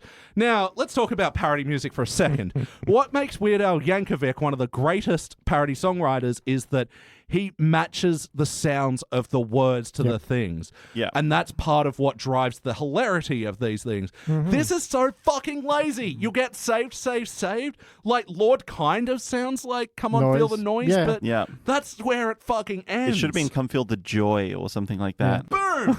Better episode. There we go. I've immediately improved this episode by 10%. But yeah, we'll get wild, wild, wild. Easy. We'll get mild, mild, mild. Here we go, right there. Yeah. It's time to rank this thing. It's Jordan's turn to start it. I think I know where you guys are going, but I think I'm going to be a little bit more forgiving and give it a bronze. Wow. Look, only because I'm comparing it to the last episode where I kind of felt nothing. And I was like, it's okay. This one is like the other bronzes that we talked about, where it's like some of it is garbage, but some of it was actually kind of funny, and I liked some of the lines. The story was a bit whack, but... Like wiggity whack or... Just regular type. Good Homestar reference. High five across the room. Anyway, I'm kind of in my mind, I'm thinking, I'll give it a bronze, but I know it's probably going to get lower than that, and that's absolutely fine with me. I just wanted to give it a little bit more. A little bit of a leg little up. bit of a kick. A kick. Fair enough. You did say before that you would watch it again, so yeah that's fair. But just very irregularly. Yeah. How about you, PT? Where are you going with this one? Straight out participant. I was just bored on this one. I don't think there's anything egregious enough to warrant kicking it in the pit. But I didn't have a good time, and I didn't care for it, and I wouldn't watch it again, and it could be erased from time and space, and I wouldn't care. Yeah, to be honest, I think I was sounding like I was leaning towards a bit of a failure, but emotion drives the interest of the podcast. Yeah, it's just meh. Ooh, intrigue. What will he say? Yeah, I'm giving it a participant as well. Despite my apparent anger, it does even out. I got to admit, there were some jokes that I liked, and it was more of a mess than a horrible fucking vomit. It's true. Like those ones that they eat in Troll 2. But they're eating her, and then they're going to eat me. Oh my God. God. You guys and your niche references. All right, so averaging out, this will be a shiny participant. That sounds so right. And this will be joining other such episodes. Like, what are some ones we've done? We've done The Scorpion's Tail. Yeah, with the creepy eyes. Yeah, I shinied that one. And also be joining American History Excellent, which we did in the last HD Wasteland. Which, that was a weird episode. Yeah, Mr. Burns and the Green Mile and all that weird shit. Yeah. And Judge Me Tender, which we'll be talking about later on in this podcast for another reason. But, you know, I want to save that. All right, so let's talk about it in this next segment when we do the classic era. Now, we're going to go all the way to the start of the classic era. We're going to go to Season 2's Dead Putting Society. Ooh. Didn't I say this was a podcast filled with bad episode puns? You did. Yeah. You really That one did. isn't really trying either. It really isn't. What sounds like putting? Poet? Yeah, sure, whatever. Yeah. All right, we'll be back.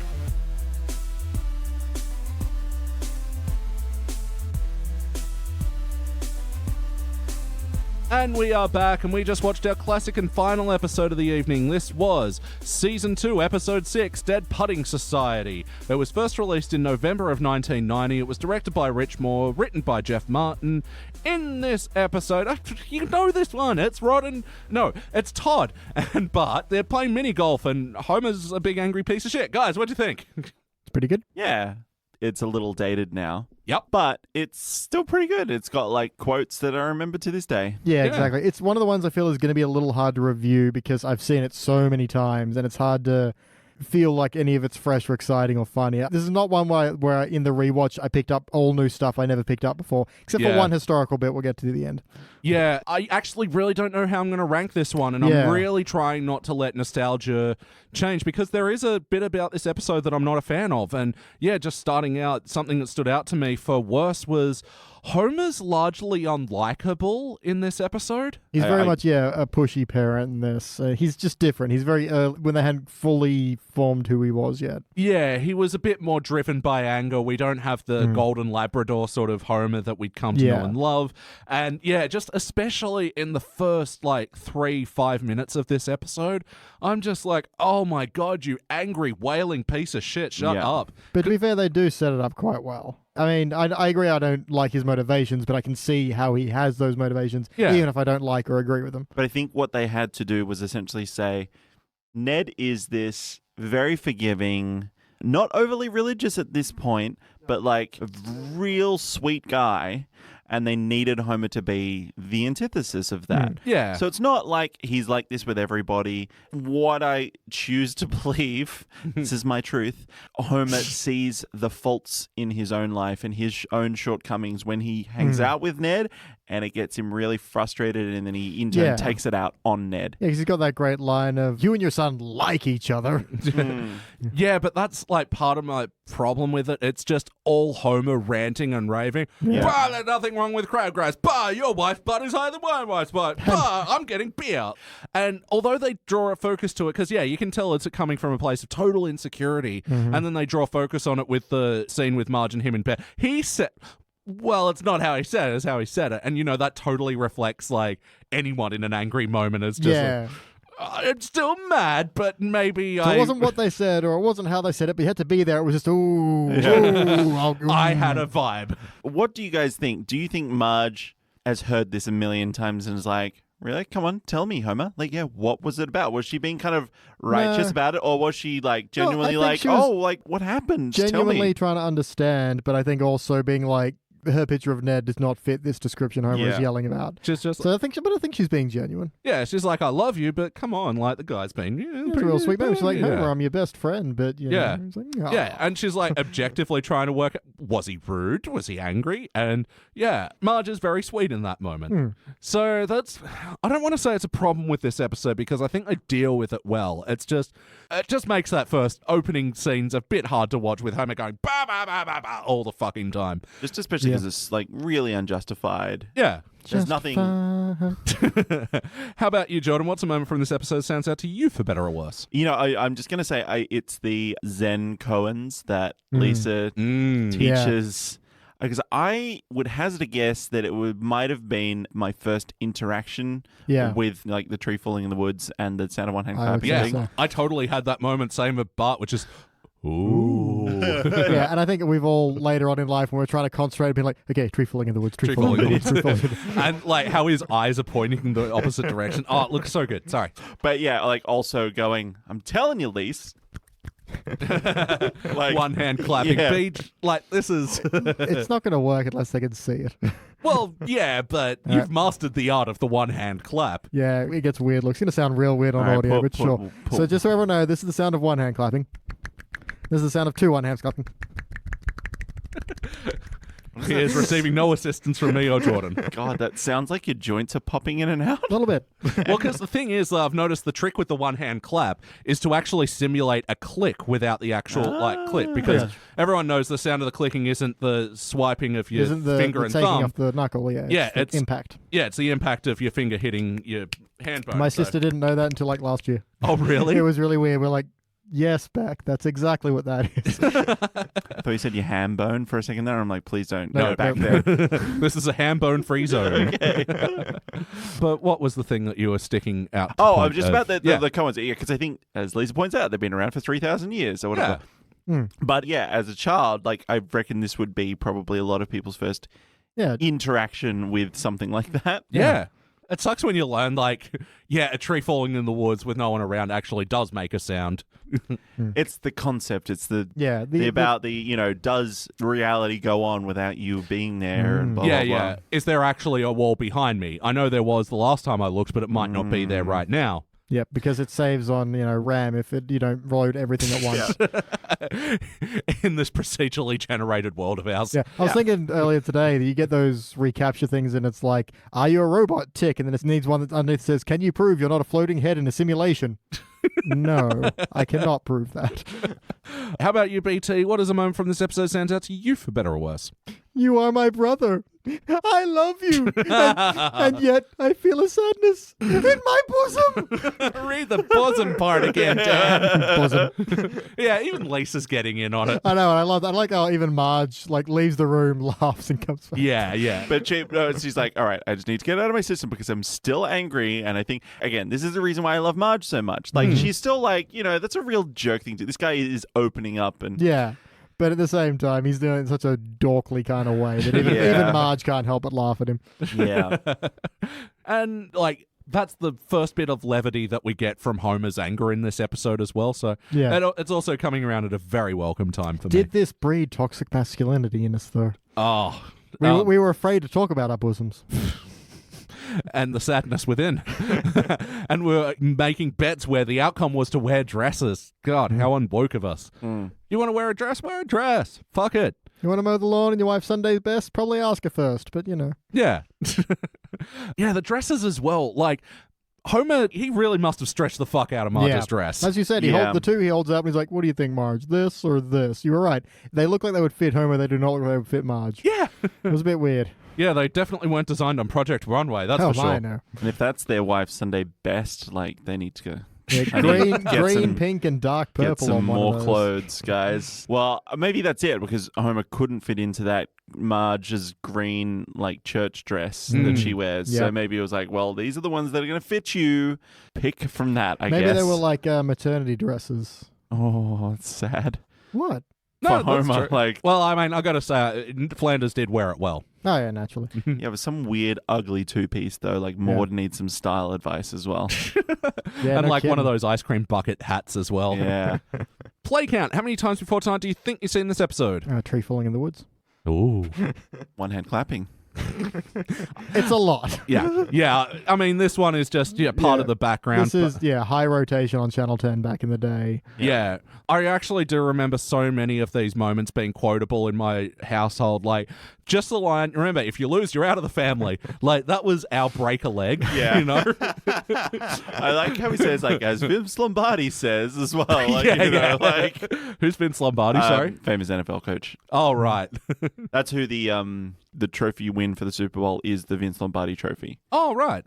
So let's talk about some of the wackiness in this episode. What were some of the cartoony moments that stood out to you guys? There's not really too many in this one. No, this was back when Simpsons were sort of still being down to earth sort of stuff. Okay, it's not like wacky, but the very serious British announcer they have for the putting challenge is absolutely brilliant. I love the crap out of all his dialogue. Yeah. I like that he's from KBBL, and they're like obviously streaming the results of some crappy on the radio junior mini golf competition, like on the radio. But the cream has risen, the wheat has been separated from the chaff, and we are down to our last 2 champions. Yeah, yeah. The whole town seemed to be invested in this fucking mini golf tournament. Yeah. Well, not a lot happens in Springfield. Well, I think because all of their kids were competing. Because I don't know if you saw that as well, but Bart's first round opponent. It was Simpson versus Munro, so I'm guessing that was Marvin's son. Okay, this ties into something really fucked. Okay, because the episode with B, like Grandpa's girlfriend who dies, and then he's trying to decide what to do with the money and he auditions people, remember that? Yep. Marvin Munro comes to him with an idea for the Munro box. The Munro box, in which he needs orphan children to like determine if it works. So this must be one of Marvin Munro's children that was like... Well, what season did that come up? That was this one. I was actually deciding between this episode or that episode. Okay, which episode happened first? Hold on. You said he needs orphan children? Yeah. Is that why he died? He had to make them an orphan? As we know, our good friends in Pods of the Care Springfield have a lot of theories about the Munro box. Yeah. And Dr. Colossus and parallel universes, so... All right, so Old Money, which that episode comes from, was released well after this one. Right. So... he needs more orphans because the first one died in the tournament. Well, it couldn't have been an orphan because he was still alive then. It wasn't his child. Oh, all right, fuck. Here we go. It's a special isolation chamber. The subject pulls levers to receive food and warmth. The floor can become electrified and showers of icy water randomly fall on the subject. I call it the Munro box. There was what do you hope to prove this? Well, I feel like the child have a deep resentment for me. Yeah. Yeah, how much will it cost to build? That's the beauty part. It's already built. I just need the money to buy a baby to raise in the box until the age of 30. Wow. That's a dark experiment. Fucking hell. So... Yeah, I guess the child that competed in the mini golf tournament, like... failed. Was his first experiment. He was going to put him in the Munro box, but it escaped. Oh, holy fuck. And is now plotting revenge. In fact, that's how he died. We don't know how Marvin Munro died. But yeah, I did notice in the tournament as well, it said Wiggum as well, and this is well before Ralph was established to be related to Chief Wiggum. Yeah, that was his second round opponent, and he wiped the floor with him. Yeah, man. So yeah, I mean, as far as these old episodes go, not super cartoony or whatever, but... Some of the mini golf courses were a bit fun and cartoony like and wacky. The stern Abraham Lincoln with the legs just... Yeah. As they try and get the ball past the great emancipator. Yeah. I like the one hole of the 3 holes that you can choose, the one that just like leads to the car park. Yeah. Because that putt-putt golf course does not care about getting their balls back. And I was like, oh, that was a practice shot. Play it as it lies, Homer. And I think we've all at some point said, 12 o'clock, still just a potato. Oh, that is so good. Because a number of times it's been like waiting for something of like, doop, doop, doop. Yep, still just a potato. Oh, potato playlist. Yeah. Yeah, man. I just think they're neat. That new podcast, I just think they're neat where we just talk about potatoes. I'm into that. Let's talk about some of the heart moments of this episode. Did you guys feel the bumps? I felt Bart's pressure from Homer. Again, it's not a heart kind of thing, but there's emotion. There's feeling, pressure from a parent. Yeah, and I think that sort of moment is realized when Bart and Todd come together at the end, because this is essentially like the first time they've actually talked to each other since they were pitted against each other. It's a beautiful moment. They're like, well, this is intense. He's like, yeah, I know. Yeah, knees are shaking, butterflies in my stomach. I guess this builds character. Fuck character. Quote. Yeah. I feel it with the Flanders. What does Homer call them? The Flanderses? The Flanderses. Because obviously, again, they're trying to play up the difference between the two families and how supportive Ned is and everything. And like the little things, like, Maud, it's like, I thought you 2 boys might be hungry, so I made some sandwiches. Made some club sandwiches, like, quick as well. Yeah, but we know what fucking nachos Flanders style is, so I bet they were the most disgusting sandwiches you've ever like had. Vegan bacon or some bullshit. Not even. They're just like lettuce. They were like green, so maybe it's just cucumber. An iceberg lettuce. Or it's just mashed avocado in white bread. With extra light mayonnaise. Oh, yuck. Stop describing hell. Served lukewarm. But yeah, I think the heart moment at the end was also driven by the fact that Flanders starts biting into Homer's bullshit. Like, he really starts letting the anger out. Yeah, he's like, mercy is for the weak. Yeah. Fucking hell, Flanders. And he calls him a jackaninny. I know. Oh, jeez. That's like the worst thing Flanders can ever say to That anyone, is the C word in Flanders speak. A real cranky Sue. Such a dumb joke that I love, yeah? Yeah. He even gets him to get into the whole, infinity plus one. I feel like that's where I learned that. Yeah, probably. You're like, wait a minute, new ammunition for the playground. Yes. Let's roll. So ultimately, guys, did it feel like an episode of The Simpsons? A different early episode of The Simpsons where, Homer was still Generation 1 Homer. Yeah. You know, if the production code, if it was like a bit earlier and they just put it at 6, okay. Just because it did seem like early. Almost like season 1. Yeah, because there's other season 2 episodes which are quite a bit more advanced than this. Or even like, I keep coming back, like my season 2 that I keep thinking about is Brush with Greatness. Yeah. And like, because that's just like That's really. season 2. Yeah, that's like really well formed. But I think that's such a towards beautiful the end. episode. Yeah, but it's like the Homer voice has kind of been worked out at that stage, and like the characters are more well rounded, and I just think like this is quite a bit less developed. Yeah, and I think that's why I have a problem with Homer in this one, like because he is so leaning towards the angry side of him, where the Homer that we'd come to love was the dumb golden retriever and stuff that had an anger problem, sure, but like this one just felt like he started at 110%. What's wrong with crabgrass? Everyone would love it if it's called elf grass. Yeah, it was more angry, but not kind of the playful angry, like, the Leftorium where he imagines his business shut down. It's like, ha, but then the reality kicks in and he doesn't want it anymore. Or like stealing his stuff and never giving it back. That kind of like, I'm just being a bit of a jerk, but I'm not like actively getting angry at you and being really abusive. Yeah, but I think it's very telling that Homer makes a reference to frosty chocolate milkshakes. And it's not like a throwback reference. It's like almost his catchphrase at this point. No. It's not even a joke yet. We'll go out for mini golf and frosted. I actually stuffed that up and just went with it. I thought you were going like a Jordan Zane corner where we just decrease it forever until it's just... I got to say, that shot of Homer drinking the frosty chocolate milkshake where Bart's like, Dad, I haven't won anything, that is beautiful. That looks magical. It's hard to say the feel question when it's still trying to build up the integrity of what the show had become. So, but we do actually get introductions to Maude and Rod Flanders in this episode. So we met Flanders and Todd in episode 1. Remember, Mr. Simpson, you dropped your pork chop. So we met Rod and Maude in this episode. I forgot about Rod. It's like he doesn't really like feature at all. Nowadays, everybody look like they got something to say, but nothing comes out when they move the lips. It's just a bunch of gibberish. And what the fuck does that mean? They forgot about Rod. I missed it. I'm sorry. Don't make rap references. Rap references. Yes or no, would you watch this one again? Sure. Yeah. Why not? We're going to watch it again. We'll put it in a playlist. What playlist does it belong in? Sports. Specifically, golf. Yeah. Yep. Lee Carvalho. Oh, yep, definitely. Yeah, and with Homer and Mr. Burns golfing. Oh yeah. At the country club and all that. Yeah. Yeah, Flanders episodes. Yeah, mentions of bosom. Yep. The bosom playlist. Tell me you wouldn't watch that. Ned, well, he doesn't drink. But Ned and alcohol have a strange Ned's relationship. Bar does show up a couple of times. Oh, that's where the union meeting is, isn't it? Yeah, where they're having like the neighborhood watch-a-rooney, or when I consider myself a good host, but I'm so mad this beer is going to be mostly head. I forget which episode that's from. Yeah, it's sort of a weird thing, and, talking about the Flanderization of a character, they go, of course, oh, he's a Christian, he must not drink, but... It's kind of implied, at least at this point, he enjoys the occasional snifter. Yeah, and that's what I think, he's not like Homer where he's burning his money on cheap duff because he wants a lot of it. No, he's throwing out for draft beer from Holland because the one time that he's going to have a beer... He wants it to be a good one. Yeah. I did like how he's like, is draft okay? Like... Fuck off, Ned. Like, when is that not no, okay? I demand a Pilsner. No, I want a fucking, I want you to get it out of the bottle and pour it. Like, fuck off. If draft is always fine. Shut up.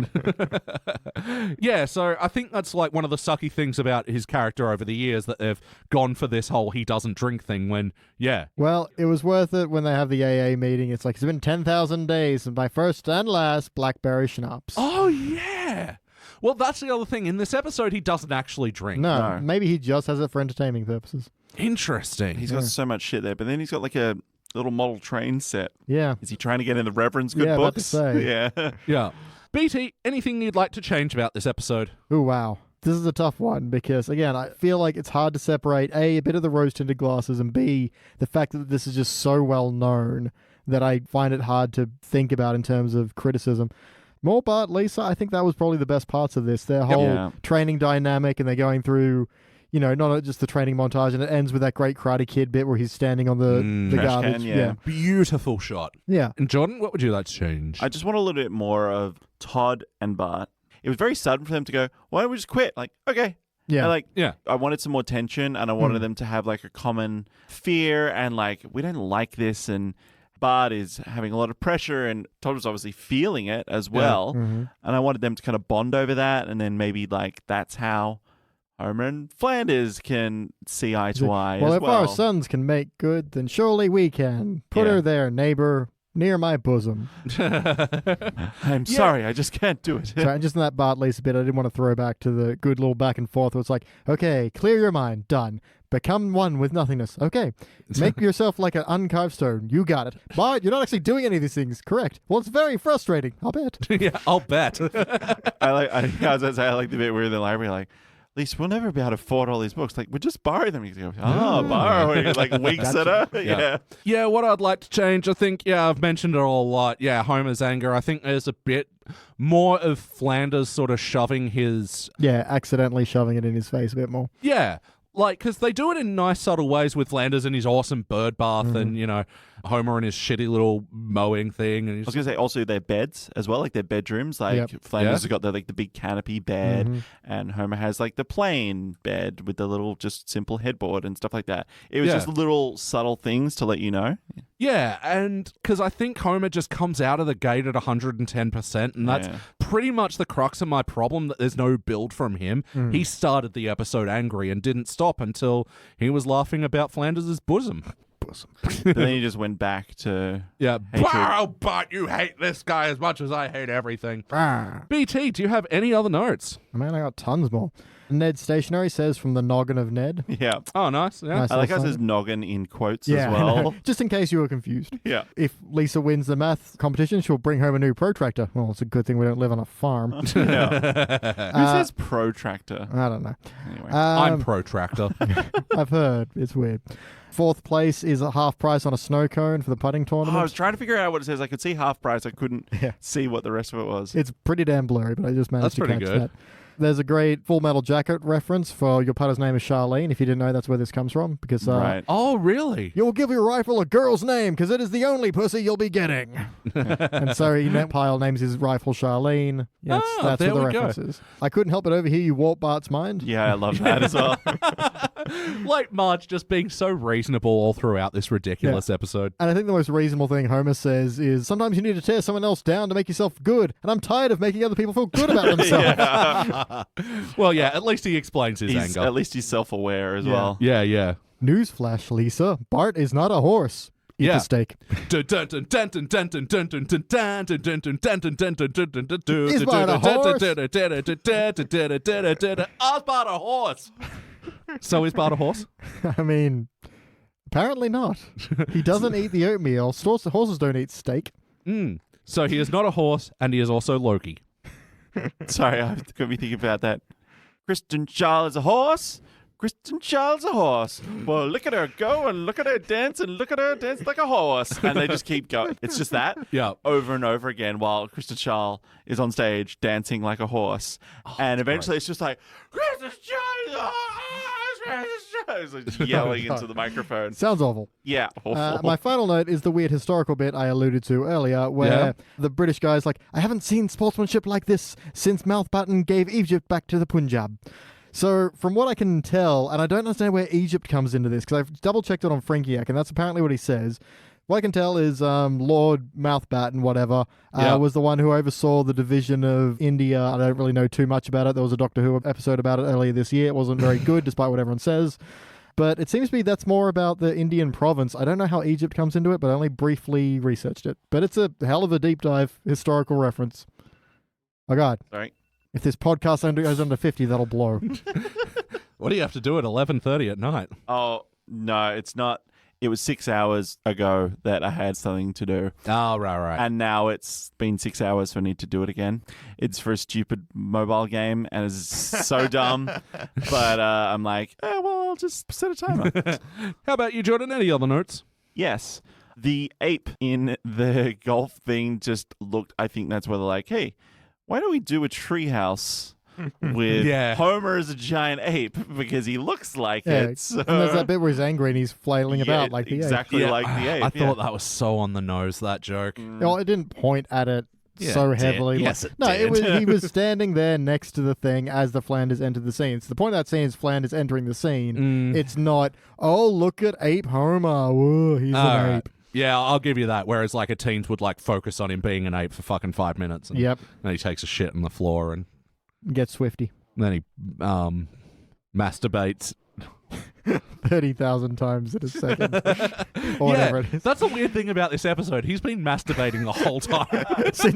since scene 1, episode 1. No, he just had to, he's like, okay, I won't do it in front of Flanders, but I'm going to have to do it 4,000 times a second later on when I finally get alone. Any other notes? Yes. I like Lisa going through the index cards. I'm like, God, that's a blast from the past. But like golf, and it's like swing, Eisenhower, and Japanese obsession with. Like all of these. Here we go, putting. Yeah, I love this scene as well because this is showing where Lisa's the popular person. Yeah, it's really cute. She like knows everyone by their first name and the like little old people. Hey, gang. Yeah, really sweet. Yeah. I like Todd's like monogrammed putter. Like that looked real fancy. Had his name in like cursive. Engraved in it. Very cool. And just 2 little anal corners to finish it off. 2 little anal corners sitting in a tree. Yeah. As I ANALLY. Yay. Sorry. As I said, anal yay? Anal yay. I'm not sure. It's late. Sure. What was sorry? What was it? Lisa's like, all you have to do is hit here. Yeah. And I said, there's no way that fucking makes sense, Lisa. You're telling him to put directly into like a perpendicular wall to the. It doesn't bounce off at a corner. To be fair, he's putting from the right side of the tee. No, it's not enough. No, I agree. It's not enough. Okay. And it does plenty of other bounces where it's like that's not how physics works. Yeah, look, he would have had to put spin on it for that to work because that's no way that's what happened. And the second one was there's a point where it's at the Abraham Lincoln tee and Bart like throws his ball down and it looks like he throws it forward and like bounces back once and lands exactly on the tee and then just sits there. And it's like, that's really weird. He's got a very good trick that no one is paying attention to. Yeah. Anyway. My real last note. Real last notes. Real fake doors was that I totally sympathize with Homer in that I would be as angry as him having to mow the lawn with one of those push mowers because I had to do it for a little while. They suck so bad. They're worse than those like little push vacuums. They do cut a little bit, but man, you've got to get a lot of effort to get them going. They don't turn very easily, and you've got to stop like every 3 meters to kind of reach in and get all the blades of grass that have twisted around the outside, like where the axle is, and is stopping it from moving. So frustrating. Also, because they've spun around about 100 times in this time and are like lodged in, so you got to like unwind all of them individually. Oh, that keeps happening with my fucking vacuum cleaner. I hate it. So annoying when I vacuum the grass.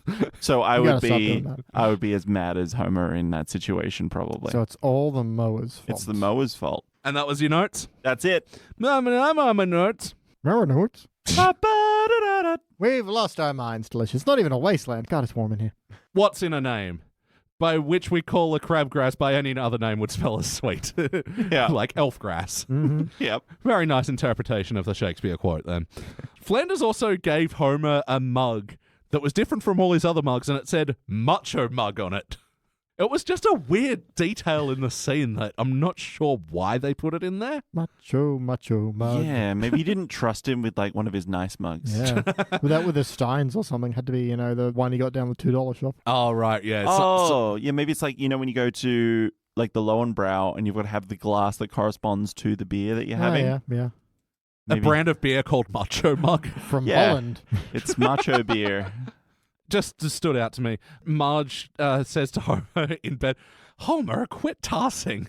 Yeah. And I'm like, you filthmonger. Well, he can't. He's got to keep masturbating.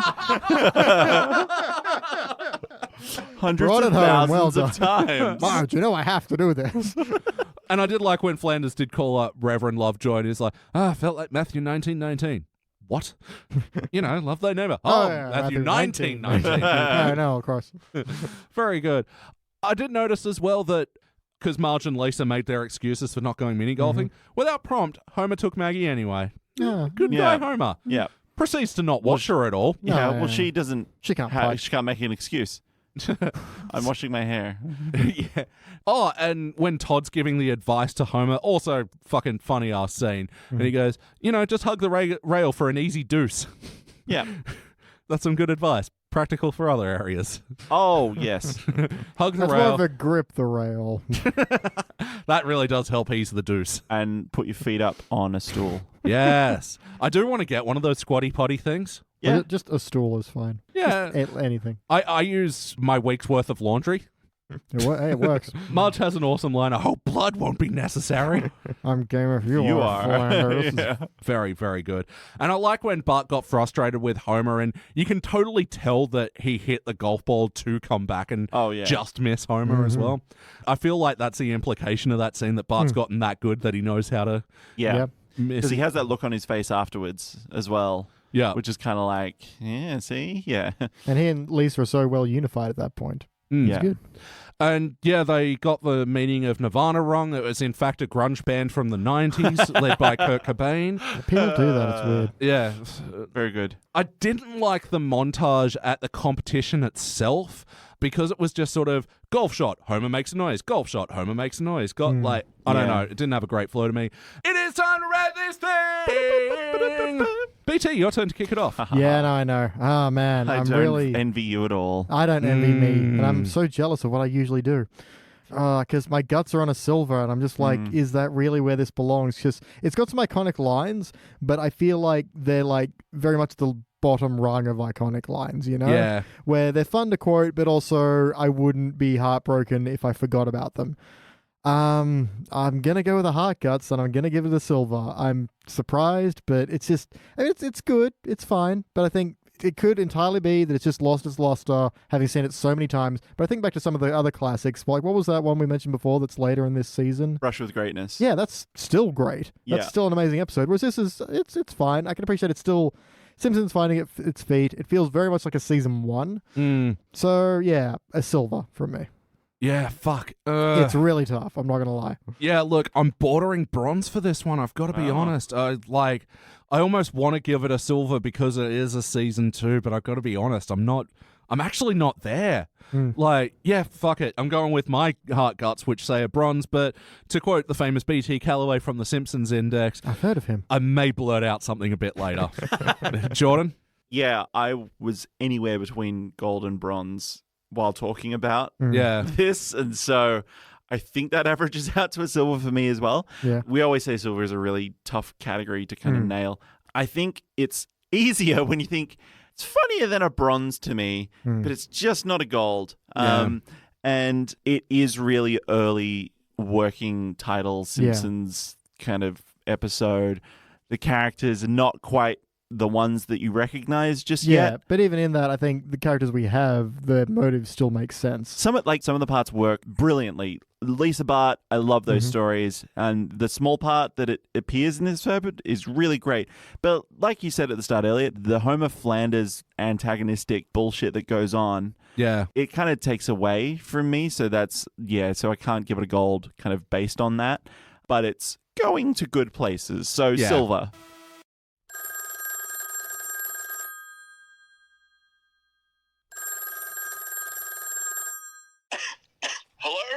Hello, Jordan. How you doing, buddy?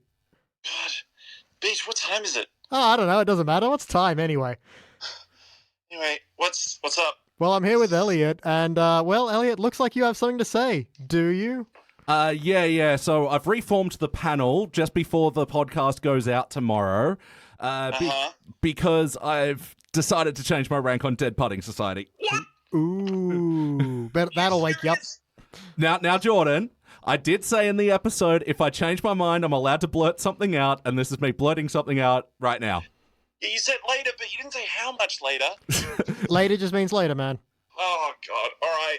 What do you want to change it to? All right, so I am going to change it from bronze to silver. Now, I didn't take this decision lightly, and I did watch the episode again last night, and I did a scene-by-scene ranking. And I did the numbers, and it was a low silver, but it still came in at a silver, so my vote for this episode is a silver. It's a Simpsons Index first, people. We've never done this before. All right, I'll allow it on one condition. Yeah? I just want a condition. I don't have one thought up yet. It's too early. He'll think of it later. I've got some spare hair conditioner. Is that a good condition? Okay, that'll do. Yeah, this is a first, and I'm only doing this because the podcast isn't out yet, but I just can't tell you guys enough how badly I felt when I walked out, and I'm like, oh, I really shouldn't have given it a bronze, especially the Bart and Lisa stuff is so magical. So You were conflicted, man. yeah. That's all right. I could see the pain in your face when you said bronze. Yeah. Oh, well, I'm glad to be a part of this. However, I need to sleep, man. I've got work in 3 All hours. right, you can go back to bed in a minute. I just got to say first that this will make this episode a unanimous silver. Woo. Would you like to hear about other episodes that'll be joining? Oh, go on. He means, of course, he would.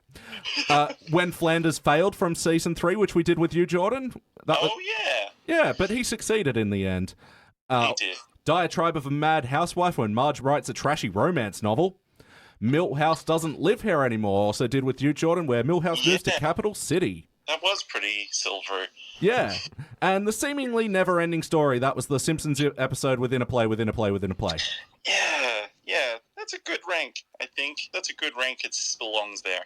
Yeah. Dull silver, just... I know I'm changing it by bronze. It's only a little bit, but yeah, I had to change it. It's still a change. I understand your reasonings. However, you realize your pact has now been broken. Well, I'm going to try harder in the future to not do this again because, yeah, it's a pain in the ass to cut these bits in, but yeah. Think, O'Neill, think. All right, guys, I'm giving you permission to get back to bed. Yeah, no, you really called us at a bad time, Jordan, so we're going to have to let you go. Never contact me on this number again.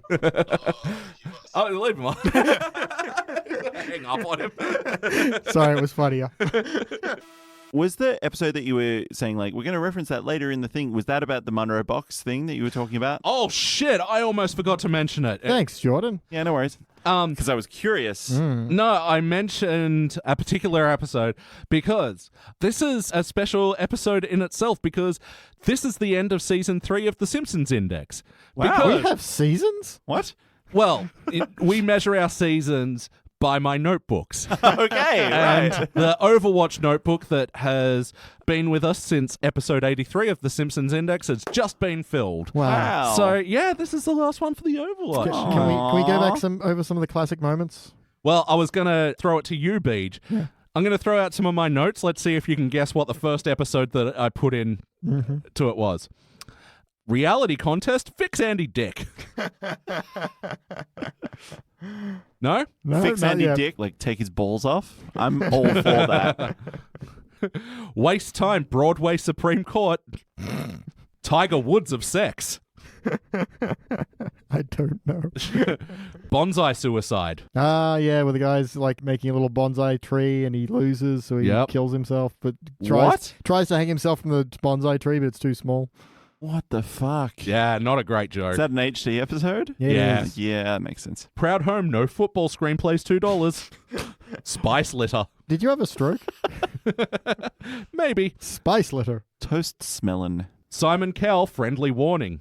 Right, where Mo becomes Simon Cowell. Yay! Wow, that was a long time ago. So, before we get out of here, we like to talk about things that we've been into lately. So, starting with you, BT, what are you into? We were talking earlier about documentaries, so I think an important thing to check out is Hollow Knight on the Switch.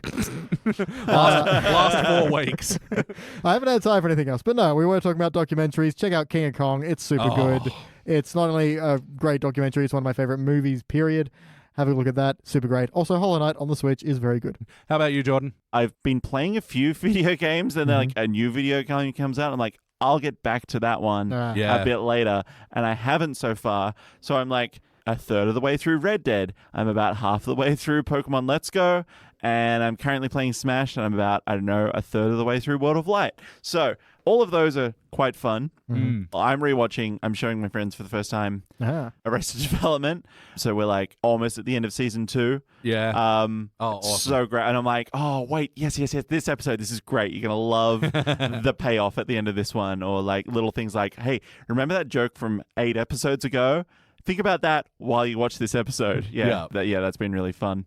Yeah. Arrested Development, it's so good. And especially for rewatching it for yourself, like it is a show that rewards the rewatch. They are like the kings of the repeated line and the long payoff joke. Yeah. Like some of the things, like for example, the episode, spoilers if you haven't watched Arrested Development after all these years, but the episode where Buster gets his hand bitten off by a seal, right? The guy on the beach is yelling at him, there's a loose seal. There's a loose seal. Yeah. Like, I don't care about loose seal. Like, how far into the show did they decide, okay, it's going to have to be a loose seal because it sounds like, or did they say, what if we got his hand bitten off by a loose seal? We should name one of the characters that we haven't yet named Lucille back in season 1. Like, I just want to know, what is the writing process for some of these jokes, and is it just coincidence, or do they just have them in their pocket to go for seasons or 2 in advance? And then at some point, they have like a seal, like a city seal, like an emblem or whatever that falls off because it is a loose seal. It's fucking nuts. It's like they sit around like stoners with these words and come up with all the fucking homonyms. Arrested Development is great at that. Like, I just, the writer's incredible. Fucking phenomenal show. And what I've been into, and, you know, we only just recorded the last episode yesterday, so... Last week, yeah. So you wouldn't think I had time to go into anything, but no. Last night, I saw that Stan had just dumped a bunch of Disney stuff on their service. Nice. And yeah, last night I watched Coco. Holy fuck. This is going to be a massive contender for my top 5 Disney. Really? Coco is amazing. Because you've seen it as well, haven't you, Jordan? I have. And I was not prepared for, like, every Pixar that gets released, it's like, they're like, how can we make people cry more? And there are very, very impactful emotional moments. Phenomenal. Yeah, I had just tears streaming down my eyes, and I was like, just stop crying. But I mean, in the same way in Arrested Development, they have all these moving parts that sort of culminate into this one moment that sort of all fed into each other leading up to this thing. And like, there is so much beauty in it because, like, without giving anything away, the main plot sort of concerns De La Muerte, you know, Day of the Dead? Mexican? Mexican Day of the Dead. And basically, like, people's ancestors and stuff. And there's a boy, Coco, who's in this family, and he loves music, and the family's against music because they're great. He's not Coco, he's Miguel. Sorry. You're absolutely right. I'm sorry. Coco's the name of his monster. Basically, a musician left their family and they struggled, and so they hate music, but he loves music. And anyway, he gets to visit his ancestors in the afterlife, and hijinks ensue. Yeah. It just does this Disney thing of taking like very deep concepts, like how do I talk to a child about this? Like, because it deals with death very like intimately. Yeah. And it just does it in a way that's so beautiful, and you actually feel better about death. And it's like, how is this a movie for children? Like, but I think, it's so bright and wonderful, and the soundtrack's immaculate. And like, honestly, it is a contender for my top 5. All right, guys. Well, thank you for joining us for the Simpsons Index. What a wonderful episode. Thank you, Jordan. Thank you so much. That sounds sarcastic, and I'm full of gratitude for you and this whole production, so thank you. You're welcome, and thank you, BT. It's hot in here. It is. Let's get out of here. That's all the mustard in the house. Bosom. Thank you for listening to the Simpsons Index podcast, which is also an online spreadsheet available at thesimpsonsindex.com. You can chat to us online at facebook.com/thesimpsonsindex or at Simpsons Index on Twitter and Instagram. And now please stay tuned for the bonus scenes! Newsflash, Leisha. Fuck, what? Newsflash. Well, my tongue is asleep somehow. Oh, if we're doing, because I just corrected myself. corrections index, the Great Expectations is Charles Dickens. It's yeah, not. no, I remember. Okay, I good. realized that All right. after Good. I said it. Good. Just wanted to make sure. Oh, who would we say at the time? I think we said it was Austin, and Yeah. I was listening to that like, fuck, it's Dickens. What have I done? What have I done? What the Dickens? Yeah, I mean, look, but I only know Pride and Prejudice and Sense and Sensibility because they're the same. Yeah, Sense and Prejudice. Yeah. Pride and Sensibility? Yeah. That's Pride. I'm trying to think of someone who's prideful and sensible. Judi Dench. Yeah, oh yeah. Yeah. There we go. Crossword puzzle versus fuck, that sneeze is gone. Look into the sun. The sun helps you sneeze? Look into the clouds. I thought that helps you die. Helps you go blind. But, no, if you look into a bright light, apparently it does something like it contracts your pupil, and that helps something to bring the sneeze out. I don't know. It knocks over the little domino, which then triggers the marble flips the man ball. and the rubber-dub-dub, and then and then the mousetrap comes down. Yeah. Then you sneeze. Then you win. Which is something that I thought someone was whistling. I thought it was the whistling from the start of that Jimmy Barnes screaming clip. Yeah. Fucking hate that song.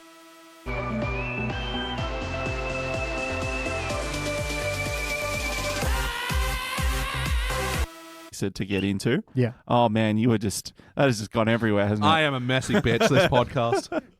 You heard it here You're first, just folks. a thirsty slut for water. I am. Just dribbling everywhere and you don't even care. Whistling my water bottle. Is he back doing Listen Man? I am Listen Man. I know what you're referring to, but that just sounded funny. Coming soon in Avengers 4. Listen Man.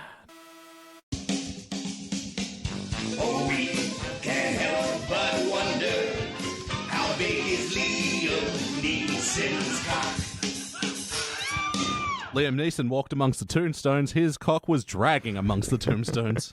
Liam Neeson's cock is so big. How big is it? It's so big, it's a whole year older than Liam Neeson.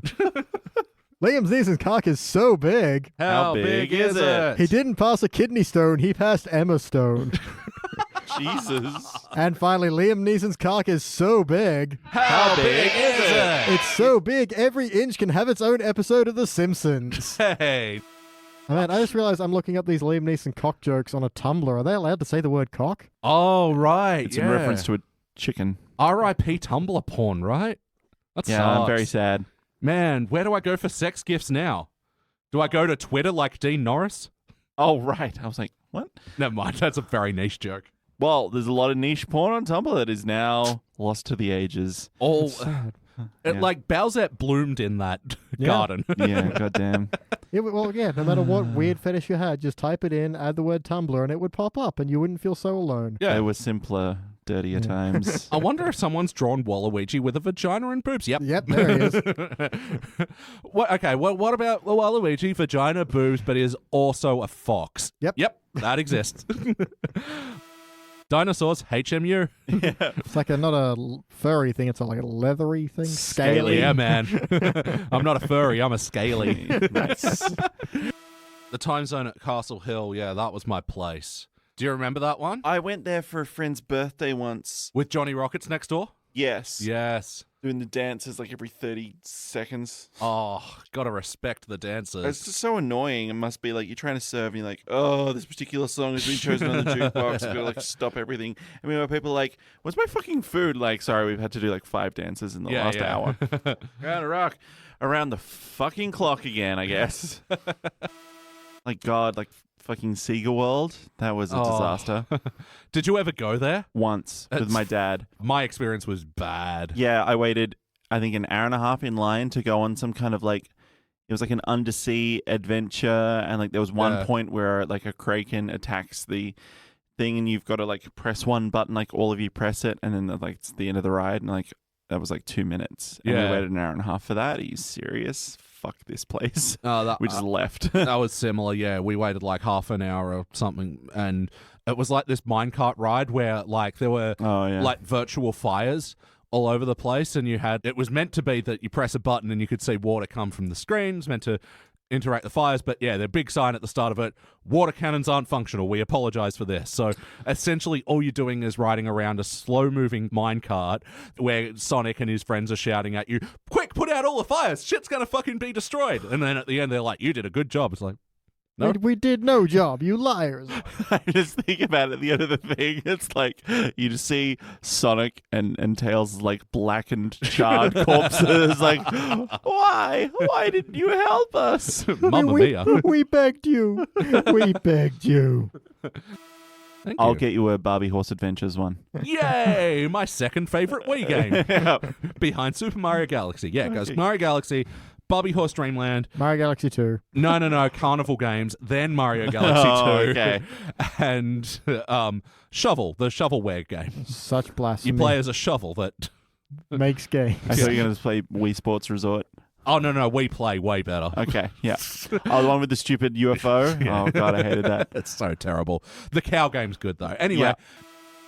It's just a nice little Easter egg for Elliot later on. Yeah. That Elliot wouldn't know an Easter egg from a Christmas present if it bit him on the Wouldn't know penis. What from the Christmas? An Easter egg from a Christmas present.